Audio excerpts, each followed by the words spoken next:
So I officially bid you welcome to the four-step workshop, where we're going to have copious amounts of fun because breaking free emotionally from the bondage of self, of course, is extraordinarily fun. Nothing better. So we're going to start with a prayer because this is a 12-step workshop. We'll start with the we version of the Serenity Prayer, and then I'll do a little custom prayer because I like that kind of thing. All right. Um, God, grant us the serenity to accept the things we cannot change, the courage to change the things we can, and the wisdom to know the difference. Okay, and now for just a little bit of a custom prayer.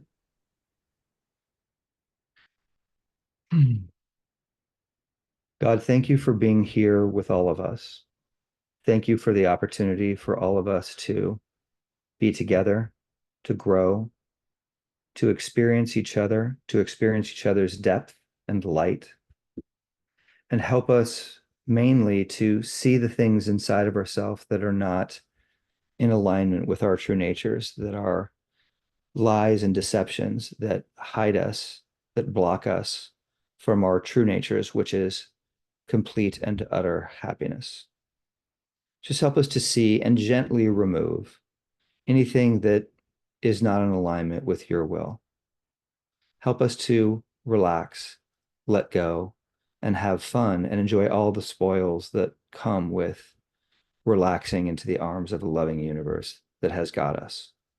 Because we don't need to worry, we don't need to fret, we don't need to try to control or make anything happen. We just need to listen and come and act from that listening. Amen.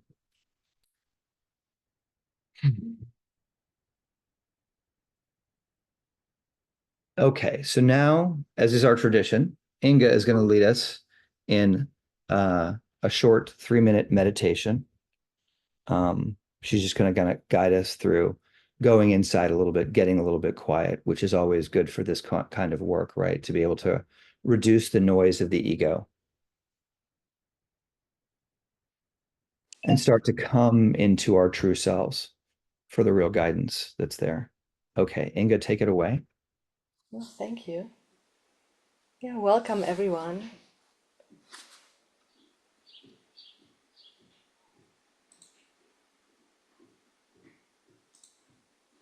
Okay, so this is going to be just a very short moment to calm down, to get quiet. And I'm going to start and end it with the gong because I think that's just a nice way to do it.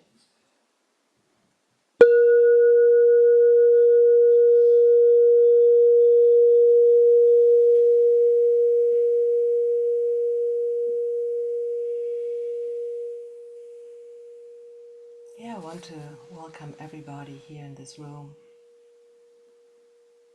here and now.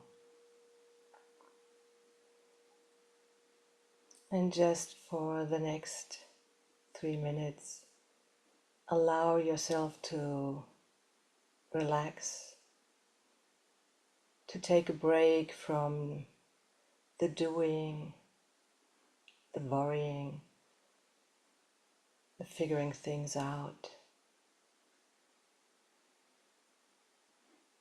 Allow yourself to just be here. Maybe you can feel how the surface you're sitting on is supporting you. Maybe you can feel how your body is held.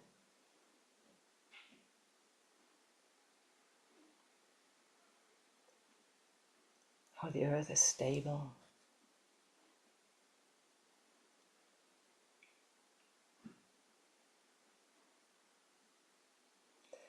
And notice just for a moment how your breath is flowing in and out completely effortlessly.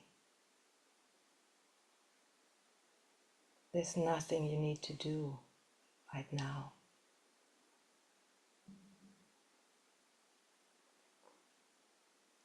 Your body knows how to breathe. and how to heartbeat and how to sit. Just feel that for a moment.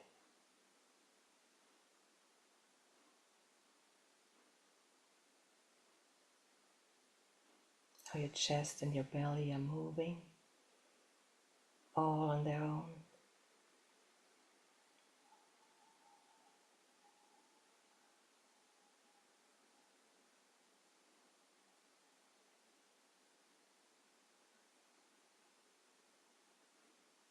How you can allow yourself to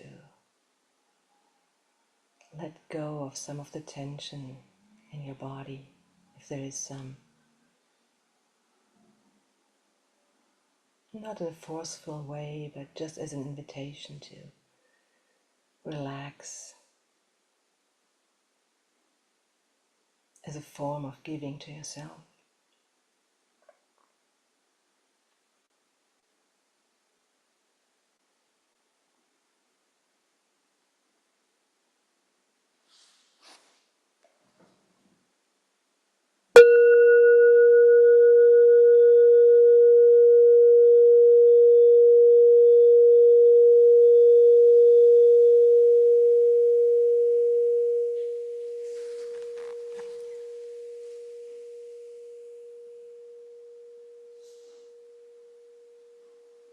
Welcome back here in the room.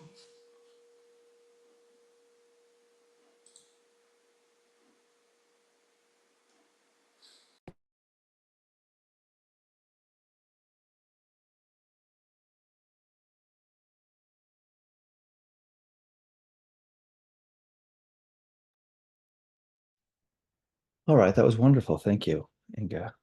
Appreciate that. Um, all right, so now what we're going to do is we're just going to have a little look at the sort of the course of the day, just so you have an idea what's coming. But first, we're going to have this wonderful quote from the Big Book, right? Which is essentially the premise of the four step. It's like the unhappiness that's happening inside of you is happening because of us, not because of the world, right? So that's the one of the operating principles of this entire workshop, right? And really, it talks about it in the 12 and 12 that the practicing of these principles allows the user to become happily and usefully whole, right? And so what we're learning to do is we're learning to develop the discipline of these steps. We're learning to apply them moment to moment to our lives. And this is the basic notion of the four step that we need to apply, that we need to bring into our lives. It's like, wait a minute, I'm upset. And we get so captured by this, so taken by it. And it seems so real. And that's the purpose of this four step, is to get under that very real feeling and see that it actually is not real, and that our happiness is being covered up by something that is a lie. So that's what we're going to do. And we're going to do it this way. I'm going to make this big so everybody just can kind of see it for a moment. So I'm going to just kind of introduce everything, and then I'm going to tell you a little 12-step, four-step story. Sorry. And then I'm going to give you sort of my formula of the things to look at, specifically in the four-step. I think the purpose of this, a lot of people have seen four-step forms before, and they all have their slight differences. So it's not the four-step form, even though this one is, let's not kid ourselves, gorgeous. Uh, it's not really about the four-step form. It's really about understanding the key things to look at that really will make the difference and reducing the variables, right? Because otherwise, if you do the form as a homework assignment, there's so many boxes to check and so many things to look at that you start to lose what's the most important, what's actually going to create the freedom. So that's what we're doing here today. So part 5 here, get unstuck. That's where we'll look at, if any of you are having troubles with your specific issues, we'll take a handful of people and we'll kind of look at those, and hopefully those will be templates to how to break through on those. And then we'll preview a couple of other workshops we're going to do. And then toward the end, I'll give you a cheat sheet of like that you can kind of carry around in your pocket for the four step. Like how do I do this on the fly? How do I break free as quickly as I can? What are the key things to look at? And then we'll just end with questions. So that's the general overview. Or should we just stop there? I think we've done enough. Okay. So now just some sort of get the housekeeping stuff out of the way. I'm going to try to put this on the side. Can you guys still read it if I do it side like that? Or do you want it full screen? Yeah, okay. So We the want to workshop see it. is being recorded, as I mentioned. If you haven't downloaded the 4-step form, Inga is going to put it in 2 different ways into the chat again right now. So please do that, because by the time we get there to the 4-step, we just want to have everybody sorted so that we're not dealing with a bunch of technical issues, so that we can really focus on the emotional issues. So if you haven't downloaded the form, please do so while I'm jabbering on. So this is not a 12-step meeting, but it is a 12-step workshop, right?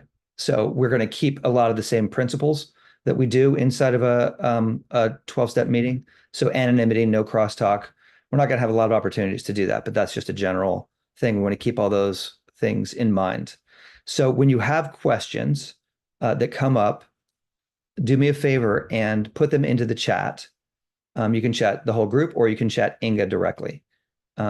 Because if I stop too much for questions, then we'll kind of lose the flow. So we want to just kind of save the questions, and then I'll pause periodically, and then we'll answer questions in a whole slew. So when we do call for volunteers, I'm going to just call for a specific number. So hopefully no one's disappointed and waiting and not getting the chance to share, that we sort of know that there's a sort of limited amount of time, because this is only a 2-hour workshop. In our normal workshops, we go much longer. We go about 5 hours. And so we have more time for interaction and have a lot more fun. Sometimes people get triggered when we do this work, because in the workshops that we do, we tend to go very deep. We create what I hope is a very safe space where everybody is allowed to feel what they want to feel. And, at the essence of the 4-step is this idea of the reason that we have this resentment is because there's something that we don't want to feel. So here we want to make it available for you to feel. And so if at any point you get too overwhelmed by some feelings, and you want somebody to sort of sit with you offline, please text Inga. I think you guys can all see her. Which is the right Inga, because there's so many of you. Will you see all of them? The one with the telephone number, and that's Inga's number, so you can always reach out to her. She's so I call her our safety officer for the meeting. She's here, to sort of keep the emotional content of the room safe. So if you need to reach out to her and sit with her, she's somebody I work with pretty much on a daily basis, and I trust her with my most intense and oldest feelings. So I feel like you're in good hands with her if you feel like you need that. We will have one 5-minute break around 9:45 or close to 10. So try not to leave and come back too much. And having said all that, let's move on to some of the premises, some of the basic operating principles, if you will, of what we're doing here. I'm going to make this big for just a second. Okay, so in every workshop, I think we always talk about this. We always lead with this, because it's pretty much one of the most important concepts, I think, in recovery. You're never, and this comes from Course in Miracles, you're never upset for the reason you think you're upset. And this is especially true in the 4-step. In the 4-step, everybody is mad about something specifically. There's a specific thing, and I'm mad about it. And one of the most important things to realize is, no, that is not why you're mad. You're not mad because somebody stole your hot chocolate. You're not mad because this person divorced you. You're not mad because a tiger ate your young one. Those examples were off the cuff and maybe not the best ones, but you get the idea. It's not the events in life that are making us mad. It's what our mind's telling us about it, and how we perceive it, and how we react to it, and more importantly, how the younger broken parts of us react to those things. So I think everybody's had a chance to see that. And then what I call the most important concept of recovery. We're always choosing a lesser pain to cover up a greater pain. I think if you Write that down. You memorize that one idea. That one idea alone has the capacity to really set you free in all of your dealings. Maybe those two put together, I would say. That's pretty much, you can solve pretty much any problem if you sort of get and understand that those things are true. And, I would say always in our workshops to understand that, this is not the easier, softer way. What we're really doing is the sort of hard work, if you will, of spiritual alchemy, right? We're turning suffering into peace. We're turning lead into gold. And that's one of the most important things that I think people don't understand about their emotions is their emotions. Generally, they're trying to get away from the bad ones and keep the good ones. But in general, the emotions are our sort of passport to freedom, if you will. And then, with regards to everything we're talking about here, have compassion for yourself. That's probably the most important thing. These choices that we're making to sort of be resentful, let's say, and to bury feelings, none of those are choices that we're really making. It's really, the choices are really being made by our unconscious nervous system just trying to protect us, right? So please just be gentle and kind with yourself. As we work through this, there's never a moment where it's like we want to beat ourselves up because this phenomenon of resentment is occurring. It's a very natural protection mechanism, right? So give yourself a dang break. Okay. And actually, I lied. This is the most important concept in all of this. Don't listen to me. Listen to your own inner guidance, right? The whole purpose of everything that we do here is to put you in touch with your highest truth, to be the guide in your life. Nobody here is trying to tell you how to live your life, or wants that responsibility. Everything here is just to point you back to the deep inner wisdom. And that's one of the beautiful things about the fourth step and other things like it, like Byron Katie does some really good work around seeing through your thoughts, which is almost similar to a four step, right? So whatever's helping you see underneath. And this is an incredibly magical process. Hold for 1 second.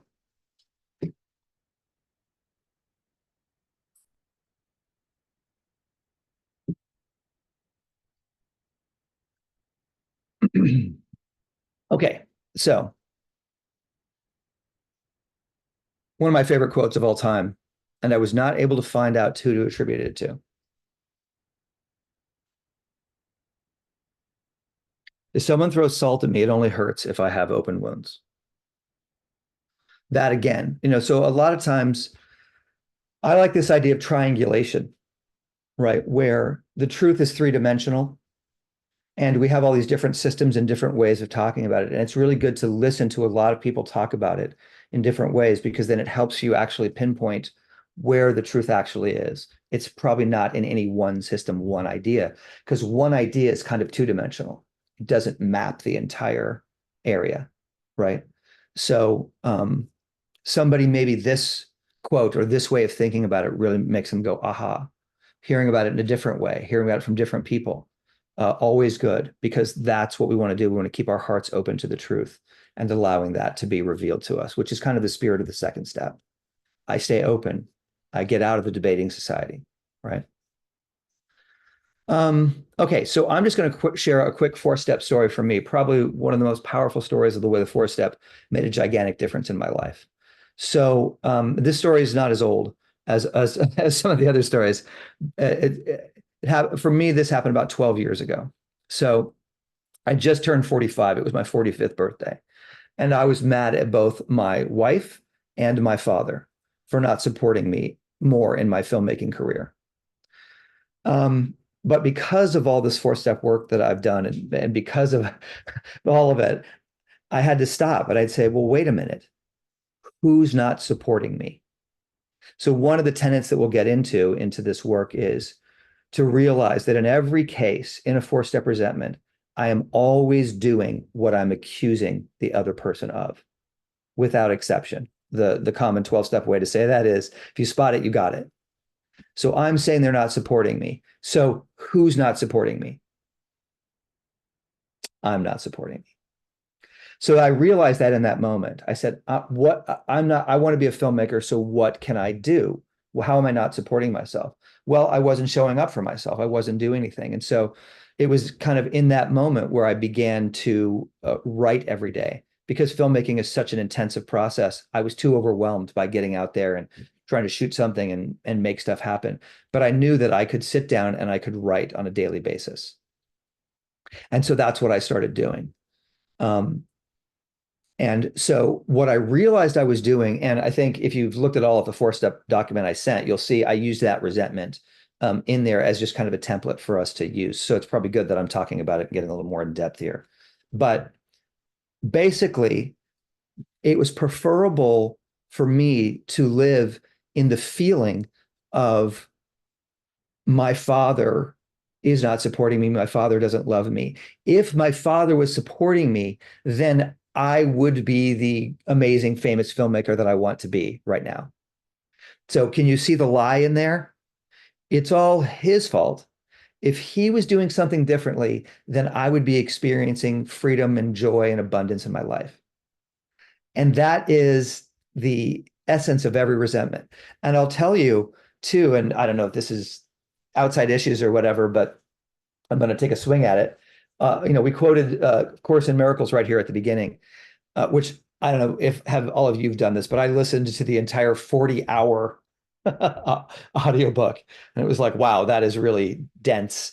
And a lot of it um, uh, didn't resonate. It's not that I didn't like it. It's just a lot of it was complex, right? So it wasn't simple homegrown wisdom. And but the last 2 pages of that are an incredible treatise that I feel is like required reading for everybody, right along with the resentment stuff that in the big book. Like the two together create the most powerful picture. And what it basically says in those 2 pages is that what the ego is always saying is, I am not doing well, and it's your fault. Like that's it. That's what the ego is doing. And if you pair that with the four-step resentment, it's the same idea. It's like, I'm not doing well. And if you'd be behaving differently, I'd be doing better. And this is what I was doing with my father. It's what I was doing with my wife. But it's because I wanted to avoid the pain of looking at, I'm not showing up for me and I'm not doing what I'm supposed to be doing. And all of that anger and hatred that I kept toward my father protected me from having to feel what was really going on. Now, because I started doing that writing, because I started to see that, I started to write every day. And it took about 10 years, but 10 years later, I became a professional screenwriter. Now, I'm not the greatest professional screenwriter of all time, but the point of doing the writing was the point of doing the writing was to become a filmmaker, and that I've become. I'm a professional director, and that's how I make my living. But it was stepping out of that resentment that allowed my life to change and allowed me to unblock myself and move towards some things in my life that I really wanted. So that's the kind of freedom that's available. So in the course of the day, we're going to work on a resentment for you. You're going to pick one, and it's kind of up to you to decide what level you want to work at that with. Do you want to take your strongest resentment? If you do, I support that. If you want to go, this is something that has really been just making me suffer. Or if you want to do something more medium to test it out, or if you want to do something lighter because you get to choose and you get to sort of tune into your highest self to see like what's the right path for me today. But if you want to go deep, then I'm all for it. Okay. Again, saying this in a different way. It is a spiritual action that every time we are disturbed, no matter what the cause, there is something wrong with us. The 12 steps and 12 traditions of Alcoholics Anonymous. So that's a pretty simple, clear statement, and it's kind of unequivocal, wouldn't you say? Because it says every time we are disturbed. Now, that's my sort of belief. And I cannot tell you the number. A lot of you know Natasha. I can't tell you the number of times I've had this conversation with sponsees. It's like, They totally acknowledge. I haven't seen anybody who doesn't acknowledge this every time. But then they say, yeah, but in this case, what that person did, I mean, that's totally unacceptable, right? I refer you back to the spiritual axiom, right? Every time we are disturbed, there's something happening. I would not say there's something wrong with us. Sometimes the big book came out of like this strong Christian movement. And so sometimes there's that, we're all sinners and deserving of punishment, etc., kind of thing. And so I would tweak that language slightly and say, certainly the cause is within us for sure. And you could say there's something wrong with a part of us, or at least a part of us is in distress and needs help. I would say that, but again, back to this notion of being gentle, especially when we're dealing with this, we don't want to um, we don't want to put pressure on ourselves, and we certainly don't want to get into a different form of the disease, which is beating ourselves up. That does not help get to emotional freedom in any way. Guilt is not a tool, so okay, so here's my sort of formula for for I'm going to put this full frame for a second so you have a chance to read it. I know people don't like it when I'm talking behind the screen, sort of Wizard of Oz like. Okay, so I'll read these out loud to you as we go because each one is worthy of some comment. So I think one way to look at this, and it's not necessarily important that you agree, but we're gonna look at this. A lot of times, there's some very powerful feelings. Anger is a powerful feeling, and there's also kind of a charge, a high, and a rush that you get when you're angry. And what I would submit to you is a lot of times that when we feel powerless, that to reach for this psychopharmacological feeling of power and anger helps us to feel stronger when we feel really weak and scared and afraid, right? So we're going to look today kind of in depth at like a lot of times, I'm sure all of us are pretty familiar with addiction here, and that we can use a substance like alcohol to numb ourselves out. But we can also do things like compulsively shop. There are behaviors that we do that aren't actually tied to taking a physical substance, but those create strong psychopharmacological reactions inside of us. There is a high that you get when you buy something that is a hit for people that allows you to numb out from something that is unpleasant. And so it's a similar kind of idea here.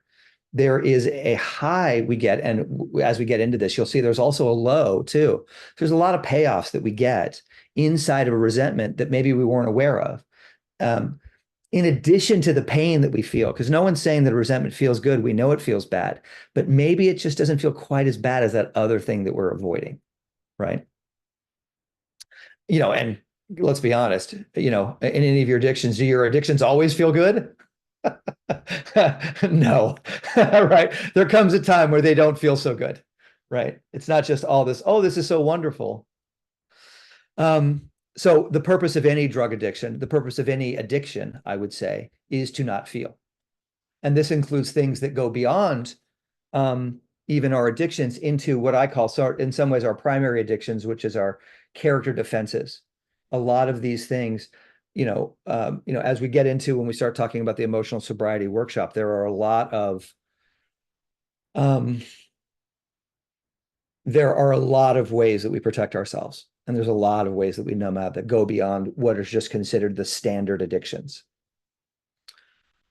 So we pretty much covered I resent someone else because I don't want to feel something in me, which we're going to get to in depth.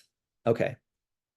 Again, this is part of the formula. I am always doing what I'm accusing the other person of. Now, this is not always easy to see. I think this is probably one of the toughest parts. But if you can hold out and you can work, like this is where the work of it is. If you can hold out and work to go, how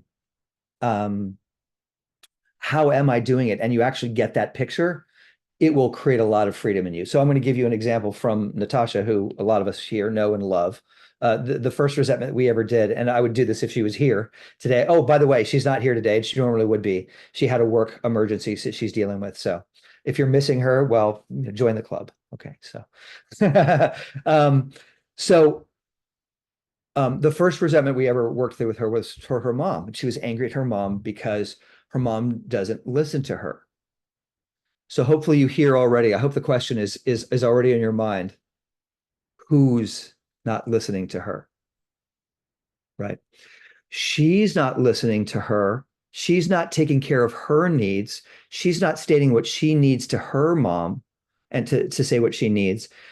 She's abdicating her responsibility for listening to herself and taking care of herself and giving all of that power over to her mom and then getting mad at her mom because her mom isn't listening. Why is that her mom's job? It's probably not, right? It's probably her job, and she needs to be paying attention to her job and doing what she needs to do, which is to take care of herself. So that is the essence. It's like we're always doing, again, sometimes it's hard to see, but we'll look at that and we'll deal with that with some of your resentments. So we're actually doing pretty good on time. So the sooner we get into this, the more time we'll have to work on your specific thing. So I'm just going to keep on moving. This sometimes is hard for people. The other person has no part in the creation of the resentment. Now, in the big book, they essentially say that we do not focus on the other person at all. Let me repeat that, at all. Let me repeat that, at all. We are not interested in what the other person did because the way that I like to say it is this.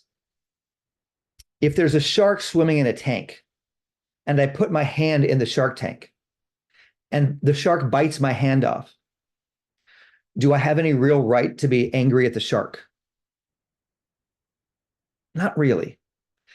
So when I deal with crazy people, and I haven't yet met a sane one, right? We're all different kinds of crazy.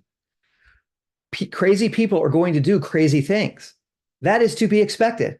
Why would I be upset for a crazy person to do a crazy thing? I shouldn't be. I should be expecting that. Right?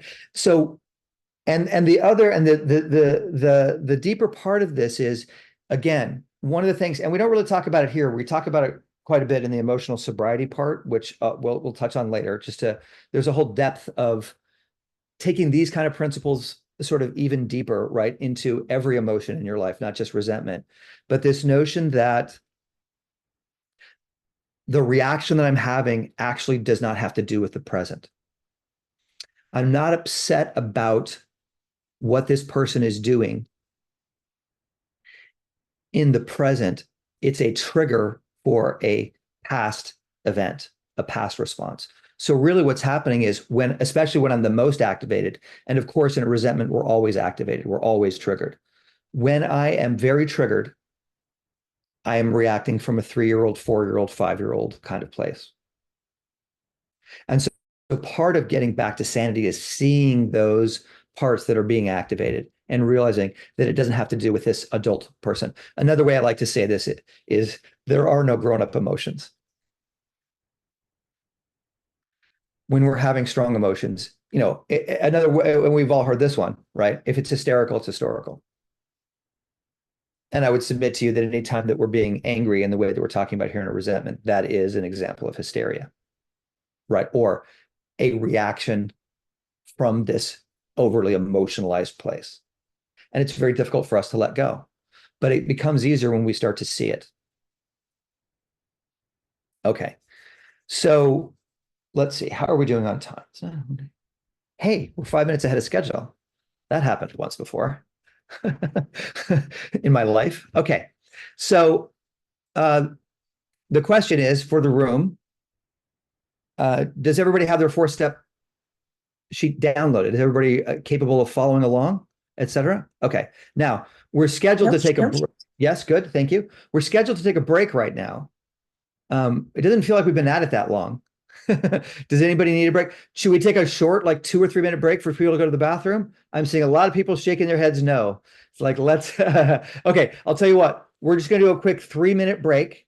So just come back in 3 minutes. Okay. So just for those of you who don't have the most robust bladders, who need to go use the restroom or something, please do that. And then we'll come back here in 3 minutes. And also think about the resentment that you want to work on.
Okay, well, we're waiting for anybody to return. Are there any questions up to this point? No, Somebody- that's great. Oh, wait, I think there's a And question. there's one question in the chat. A resentment toward Yes, ourselves. I would definitely love to address this. I think this is one of the most difficult things that there is in a four-step resentment is I resent myself, which I have to be honest, for me, it took me, I don't know how many years, probably 20 years of doing this and never getting a satisfying result. So I'm especially, what's the term, sensitive to that. So inside of this way of doing it, you will be able to work on a resentment on yourself and I think make a lot of progress, which is like hallelujah, you know. It's like I don't know about you, but it's like as many resentments I had toward other people I had toward myself. So okay, so if you have not selected your the resentment that you want to work on individually, this is your last chance to do so because we're gonna now begin the fourth step working through process proper.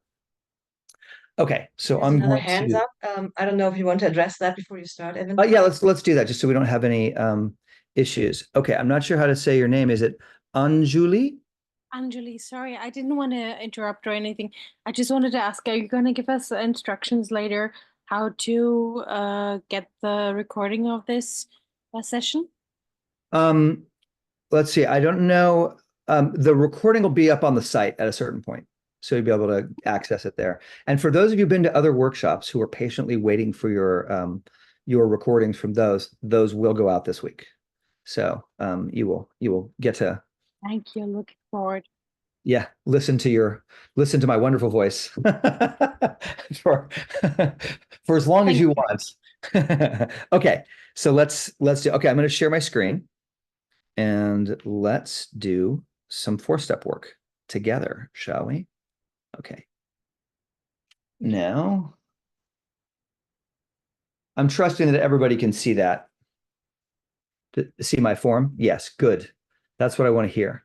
Okay, so I've done this. So the idea here is you would start doing yours right underneath this and just do it. And of course, you can delete mine.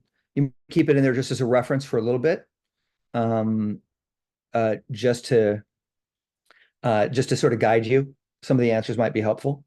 Okay, so I guess sort of by show of hands, raise your little digital hands, how many people have never walked through a resentment form before?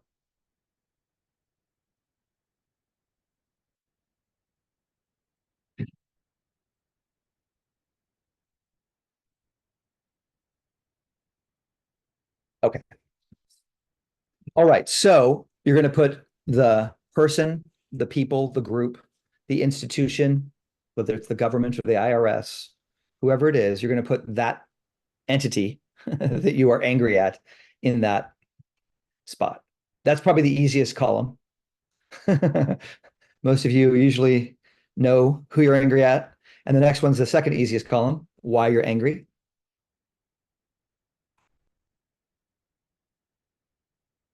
Now, I guess it's good that these are already in here for me, so I don't have to be too busy typing them out and live for you guys. Now, I'm assuming for everyone, it's okay that you could just hear me and you can't see me, right? Because the fourth step is pretty a pretty big form. So to show it on a side screen like that.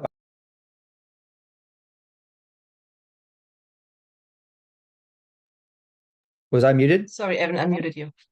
Oh, you did. That thing is always trying to control me, right? Especially my talking. Just trying to.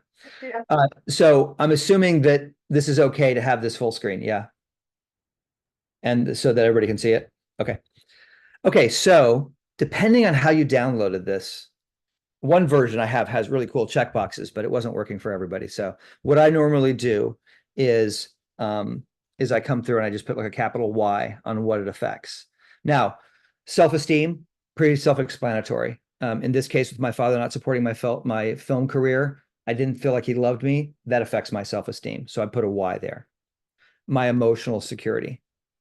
I'd say pretty much every resentment affects our emotional security, right?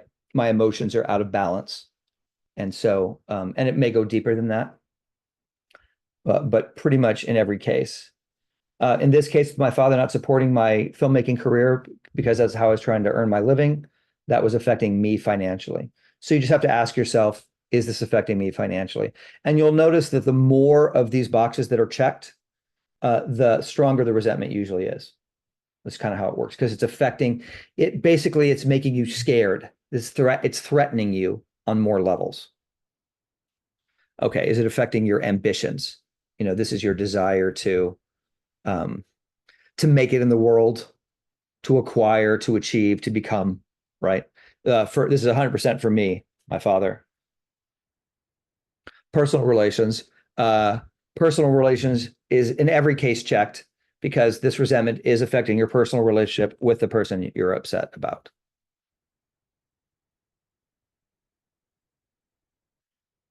Sex relations, 50% of the time not checked. If it has to do with your spouse for any reason, believe me, it affects your sexual relations. This one did not. So in that case, that'd be a no. And did I have fear? In every case, that's a yes. Now, this next part is probably perhaps my favorite. This is the most recent addition to this form. And I had an OA sponsor, and she had us walk through the sick man's prayer every time. And the way that sort of it was taught to me, and the way that I like to do it the best, because it just kind of opens the heart, is I pause and I pray that everything I want for myself be given this other person. So in this case, for my father, what I would want is what I wanted was support, and I wanted him to believe in me, and I wanted him to help me. So now I'm going to pause, and I'm going to turn the tables, and now I'm going to ask that he be given support, that he be given help, that people believe in him. So I'm just going to do that as a sample prayer. My dad's passed away, so this is actually a nice chance to chat with him.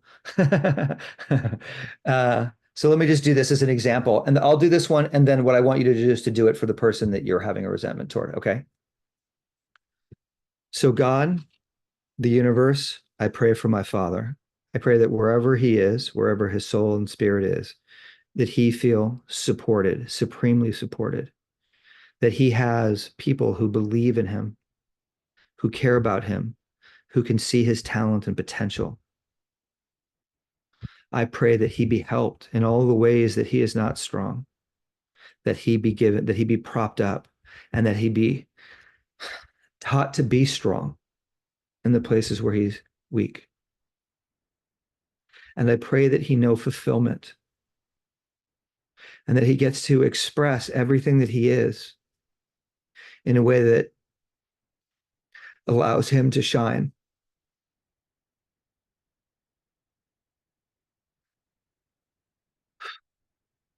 Please give him everything I want for myself.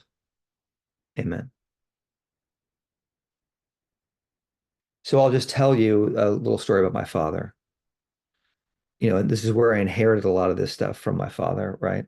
My father was quite a brilliant man. And I don't think I've shared this before, but my dad at 60 wrote his first screenplay, and he placed in second place at the Houston International Film Festival, which is, now that I've been doing this job, is extraordinary.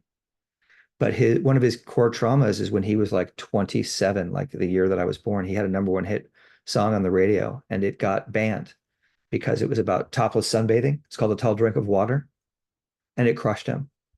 And he stopped right there. And so my whole journey around filmmaking and with my father is I stopped myself. But there's this sort of generational thing, right? He didn't believe in himself. So when it came time for me to ask him for support, he couldn't support me. He said, no, filmmaking, that's too competitive. Right. So it was actually very meaningful, even though my father's passed, right? To still at this point, to wish that all of his talents and skills and abilities still get to get expressed. This life, the next life, who cares? So take a moment and just see if you can muster whatever strength and compassion you have for this person that you resent, and see if you can send them some love and wish for them, especially the things you want for yourself. So I'm just going to mute myself for approximately a minute or so to give you guys the chance to pray. On your mark, get set, pray.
Okay, great.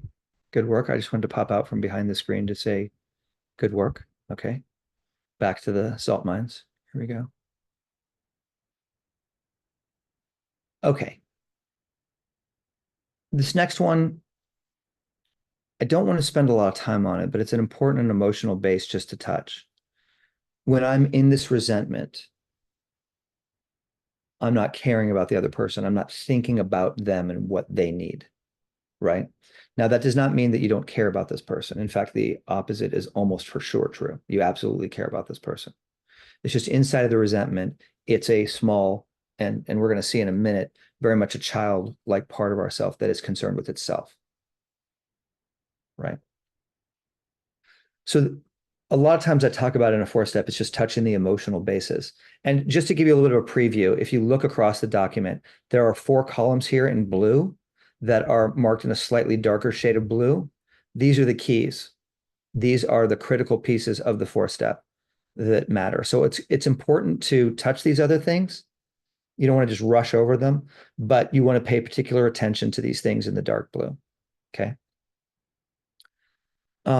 So in the big book, there's this section on dishonesty. And so what we've done here is we've broken out the different ways that we're dishonest. Okay. Because that's at the heart of this. We need to see through this shield of protection that the disease creates, so that we can start to get free from it, right? So the first level of dishonesty is, have I spoken with them about this? Have I expressed my feelings toward them? And the answer to this question, and this is why it's not marked in dark blue, is kind of irrelevant. It doesn't really matter whether I've expressed myself. In the relationships workshop that we do, we talk about how important it is to communicate, but then we also talk about how important it is to not communicate. There are so many times that make your relationship better when you don't. There's a lot of times where you really don't need to say something. You can actually wait until you've done your work on yourself and you've gotten clear and not process with somebody else. So important thing, but not really for here. Okay, so this column is extraordinarily important. What is my mind telling me? Now, this is probably not going to see this on many 4-step resentment forms, but this is kind of the key to really unlocking this. So what you're going to write down here is the further support for what is over here in this yellow column, right? Why am I angry? Now, if you let your mind go and you write down in here, that's why this is a really big section. You start to write down why you're angry. You're going to start to get clues as to what's really going on. So notice I say that my dad is not supporting my filmmaking career. And what that means to me is he doesn't care about me and he doesn't love me. Well, that's not what he's saying, but my mind is saying that. And these are the things that I'm largely reacting to. So write down, the further explanation of why it is that you are angry. And we're going to start to pick apart some of those reasons. We're going to start to look, and that really essentially everything you're writing down in this section, you don't have to work to make sure it's a dishonesty. If it's making you upset, it most likely is a dishonesty.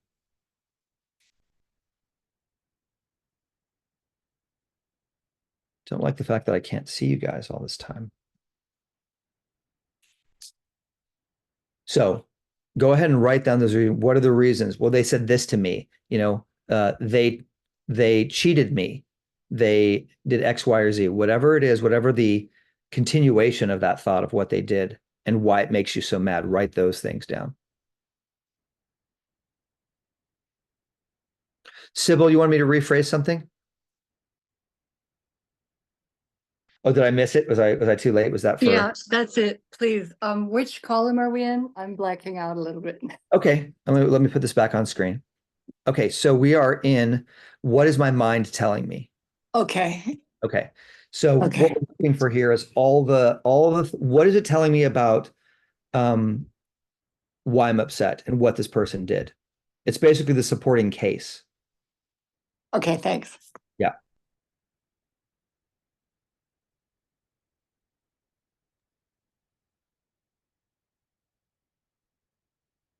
Susie S., you had a question? Just a quick clarification on what you just said. Is it kind of like the first thing is what we're feeling, and the second thing is the mental part, because it's thinking, not feeling. That's right. What is my mind saying about it? But notice too, while you're writing it, like, notice that as you're thinking about it and what your mind is saying out loud, it makes you mad. Yeah. You get mad when you think about it, right? But we're writing down the thoughts here, not so much the feelings, but we're writing down the thoughts. And ideally we're dictating. Yeah, we're dictating what my mind is saying. It's like my dad never supported me, right? That's something that might come up. Is that true that my dad never supported me? Well, it's actually very far from the truth that my dad didn't support me, because at a certain point, my dad bought me a movie camera. That is not what you would call not supportive. Right. But in my mind is saying he didn't support me.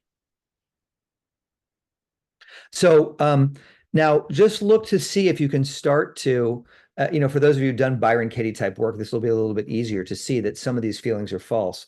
We're going to have a section where you can bring up some of these. So for how many of you are you starting to go like, oh, I can see where this is actually a misrepresentation? Probably let's take the clearest misrepresentation in here.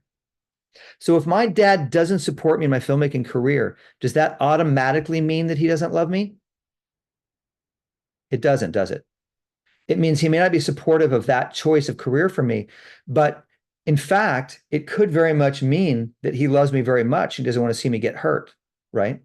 So when we have one thing mean another, so if somebody cuts me off in traffic and I say, that guy is an a-hole, well, that's a leap. I don't know that the guy's an a-hole. He might be rushing his son to the hospital. He would very much not be an a-hole then. But my mind makes this connection and it says this is true. And now I'm reacting to the lie, not the truth. Is everybody following that? Is everybody with me? Let me go to the gallery here so I can.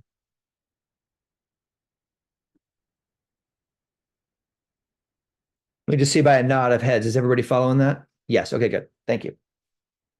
Okay, we'll do it that way. Now I can see you all when I'm asking questions.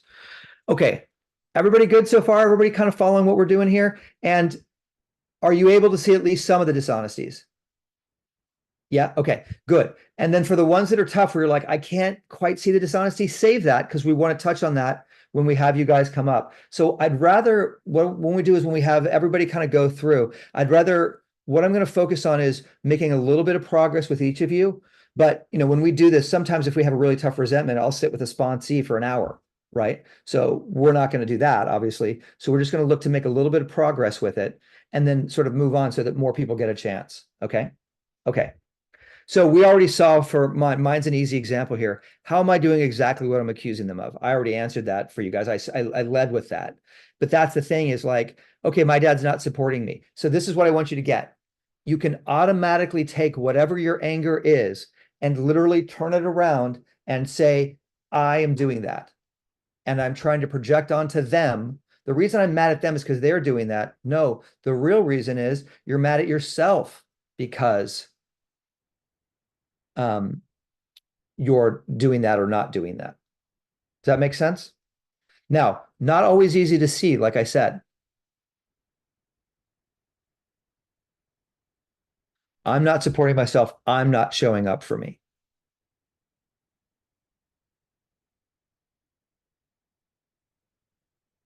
Okay.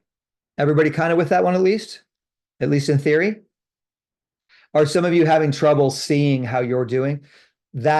So that's why I say this one is one of the keys. If you can get, if you can get this one and the next one, these two right here, I should almost double highlight these two, right?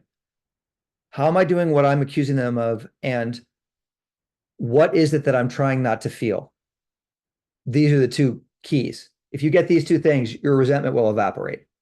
Now, if you guys have been in program for a long time, like myself, you have worked a resentment on a particular resentment 5 times and still haven't gotten rid of it. Okay. If you can really get these two things, that resentment will fade. It really will. And it's because we do this resentment thing and kind of this homework style thing without ever really getting to the heart of it, that we don't actually get the freedom sometimes. A lot of times we do, because it's a great process. I have nothing bad to say about the 4th step at all. It's amazing. And for me, I've fine-tuned it and honed it down so that I really, when I do it, because it takes a while sometimes to do it, that I really get the results that I want. I really get the freedom. Okay. So how am I doing exactly accusing them? Yes. There's a question in the chat, so I think Isabel might need some help, and maybe Okay. Doris too. Okay. What's Isabel's question? Go ahead first. I think it's just this is hard for me because I'm doing a big one on my mom's drinking. Yes. And I'm in Al-Anon, but like I'm really trying to see my part. It's just like she's drank her whole life, and it's just like she's verbally abusive. Okay, good. Okay, good. So right. So we'll work with you when we get that, but let me just give you a quick answer to that, right? It's not, so it's this, but in a lot of cases, it's this that we're reversing, right?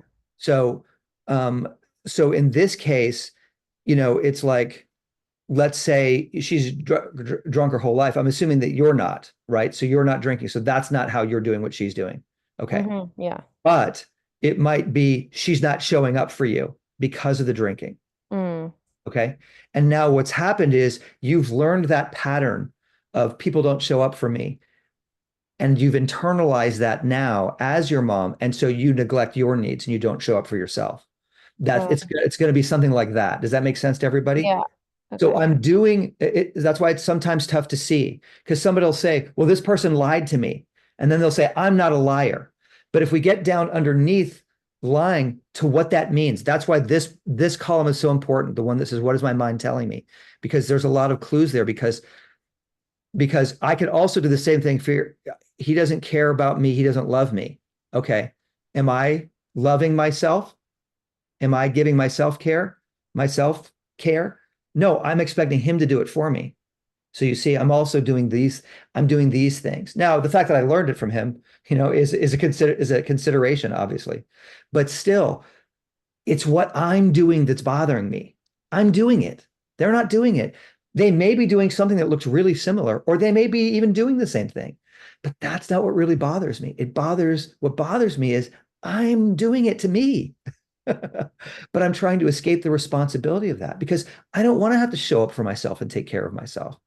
I don't want to have to remember to eat every day. I'd rather avoid that responsibility and put it on somebody else. Yeah. Okay. And then Doris, you had a question? Just a moment. Yes, I have a question. And this is, when I'm getting angry about myself and about my automatic reactions to my mother, for example, when I write down things that bother me, and I say, it's a bodily reaction that I have, and it makes me upset. Yes. So I don't know exactly how to tackle that one, So because I know that I know what I'm doing, I'm right. My body reacts and I feel absolutely, yeah. Right. Well, and again, we're doing the 4 steps, so we're not fully getting into this, but it's a great question, and it's really that's the stuff that we have the emotional sobriety workshop coming in 2 weeks, and that's really what we tackle there. But essentially, what's happening there, we get taken over, right? We get taken over, and it's really a trauma response, essentially. And so what we talk about in the emotional thing is we're powerless over this trauma reaction taking us over completely. And when I say you're powerless, I mean you're powerless. Like you can't do anything about that. And so that's why the 12 steps are perfectly designed with the work that we do, because we cannot control these reactions that we have. So we have to learn a different way to deal with these emotions when they come up. And what most people do with their emotions in a very not emotionally sober way, and even the people I know who are working on emotional sobriety, they take the bad feelings and they push them away and they try to push them down, even through spiritual means like meditation, right? So that's what we want to start learning how to do is how do I use these emotions for what they're for, which is to turn them into peace and joy, because it's right underneath all that suffering is where all your greater God self is and sense, right? So what I would say is when it's taking you over like that, to really understand that you're powerless. And, the key in a lot of cases, when you're doing the resentments on yourself, I said I'd speak to this. That's why this column is here. Because what my mind is telling me all sorts of things that are happening that are not happening. Now, I'm not doing that. So I want to separate. It's like, okay, I'm resentful of myself. And really what I could say is I'm resentful of a part of myself. Right? So that's how you're actually able to work on a resentment that you have toward yourself, is you can separate your true self from your ego or wounded child. And now all of a sudden it starts to make sense, because the child is now saying all these things that aren't true and it's having a tantrum about it. And now I can start to be there for that child with my sort of higher self. And, hopefully it goes without saying, but this system is designed for you to do this work in a 4-step type of thing and then share it with somebody else who has that outside perspective, who can say, sweetheart, can you see, how devastated this child is, but can you also see how okay you are? Right. In the same moment, right? Because these parts get triggered and it's challenging to deal with. So the 4-step always kind of goes with the 5th step. And in the work that we do here, we try to create partnerships with people who understand what we're doing so that they can kind of work together at this sort of deeper emotional level, right? Because as you're about to see in this next thing, this is where the sort of rubber hits the road, and this is the money shot, so to speak, right? Because everything here in this next column is the whole reason the resentment exists. Okay. So I'm just going to read this, right? Okay, so there's 2 parts to this. I'm going to speak to the drug addiction that I talked about before. I've touched on it already, and I'm not going to spend a ton of time on it, but I want to touch the sort of high and the low and the way that we stay in one of these or the other, and it numbs us out from the real feeling. Okay. So like we said, actually, I'm going to reverse that. First, I'm going to talk about these real feelings, and then I'm going to talk about the need to cover them up. Okay. So in each of these resentments, there is something happening, and most of the time it looks something like this. I'm no good. I'm not worth it. Nobody loves me. These feelings and how incredibly difficult they are the reason this resentment exists.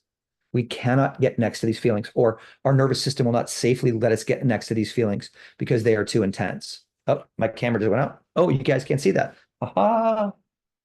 Pause for 1 second. Okay.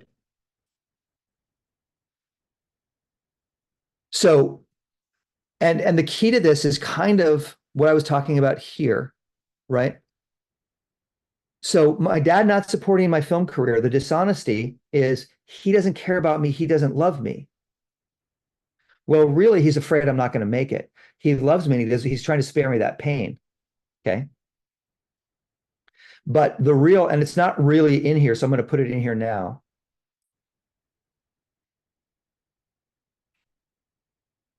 My dad doesn't love me. That is an incredibly painful idea for me. the idea that my father doesn't love me causes me monumental pain, or more importantly, it causes that child in me monumental pain. But it goes further than that, right? He doesn't love me. Well, why doesn't he love me? Why doesn't my dad love me? Because there's something wrong with me.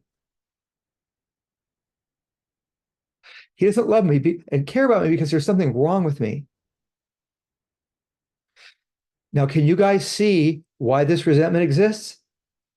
The whole point of that whole entire resentment is to stay away from this feeling. This feeling for that child part of me wrecks me. Absolutely wreck it, as you can see, right?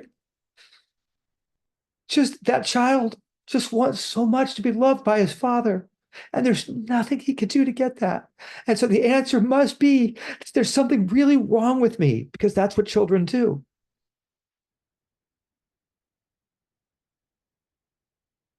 So if I can start to get next to what's really happening in me, a lot of wonderful things happen. Okay. First of all, I see that that part is in me.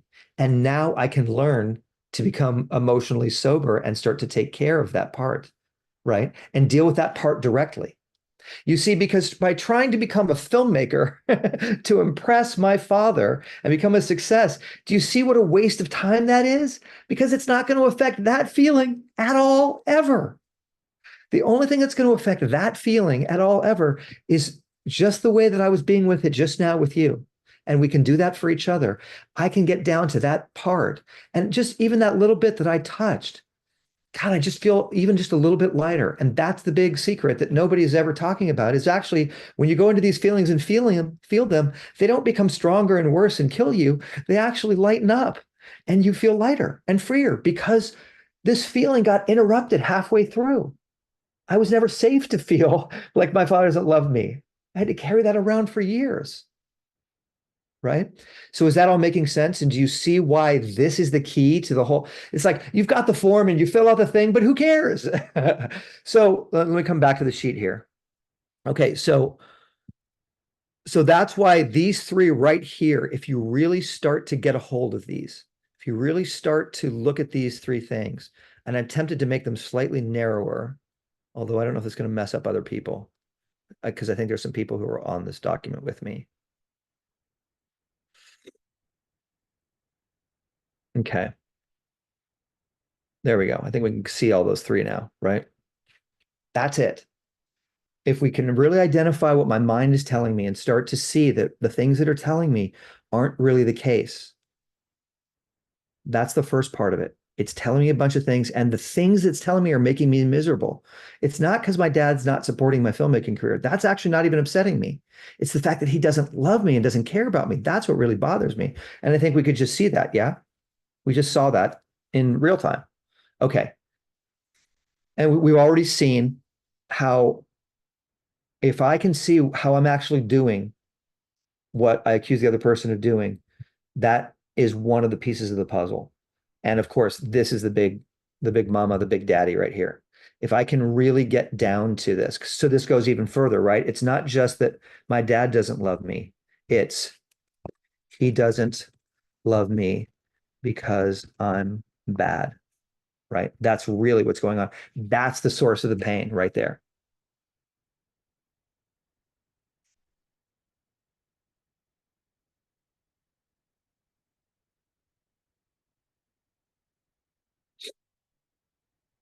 Okay. Give me one moment.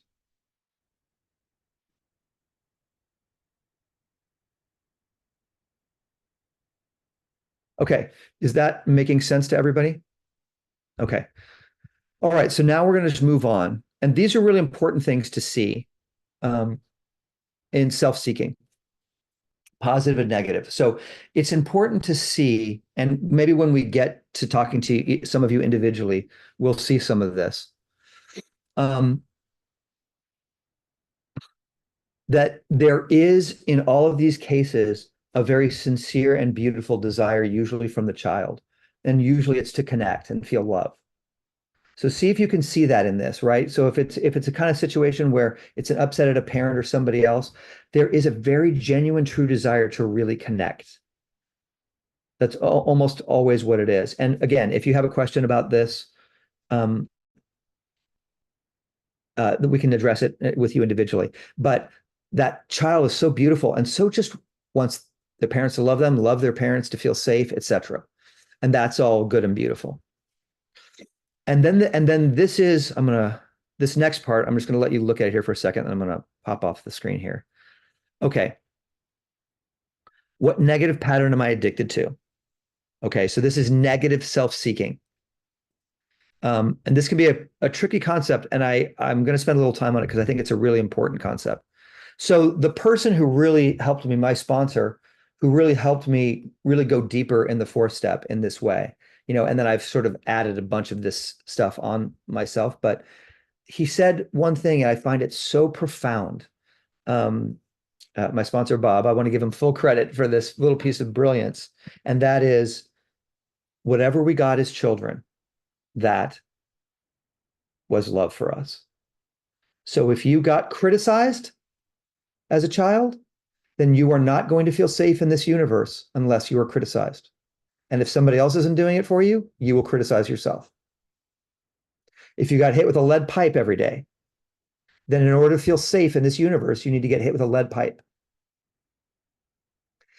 So you can see how that's a negative self-seeking, right? Like one of the ways to start to get next to this idea, and again, it's not the key. It's like if you don't take this home and dwell on this, it's not the end of the world, right? But just for some of you, this will be meaningful.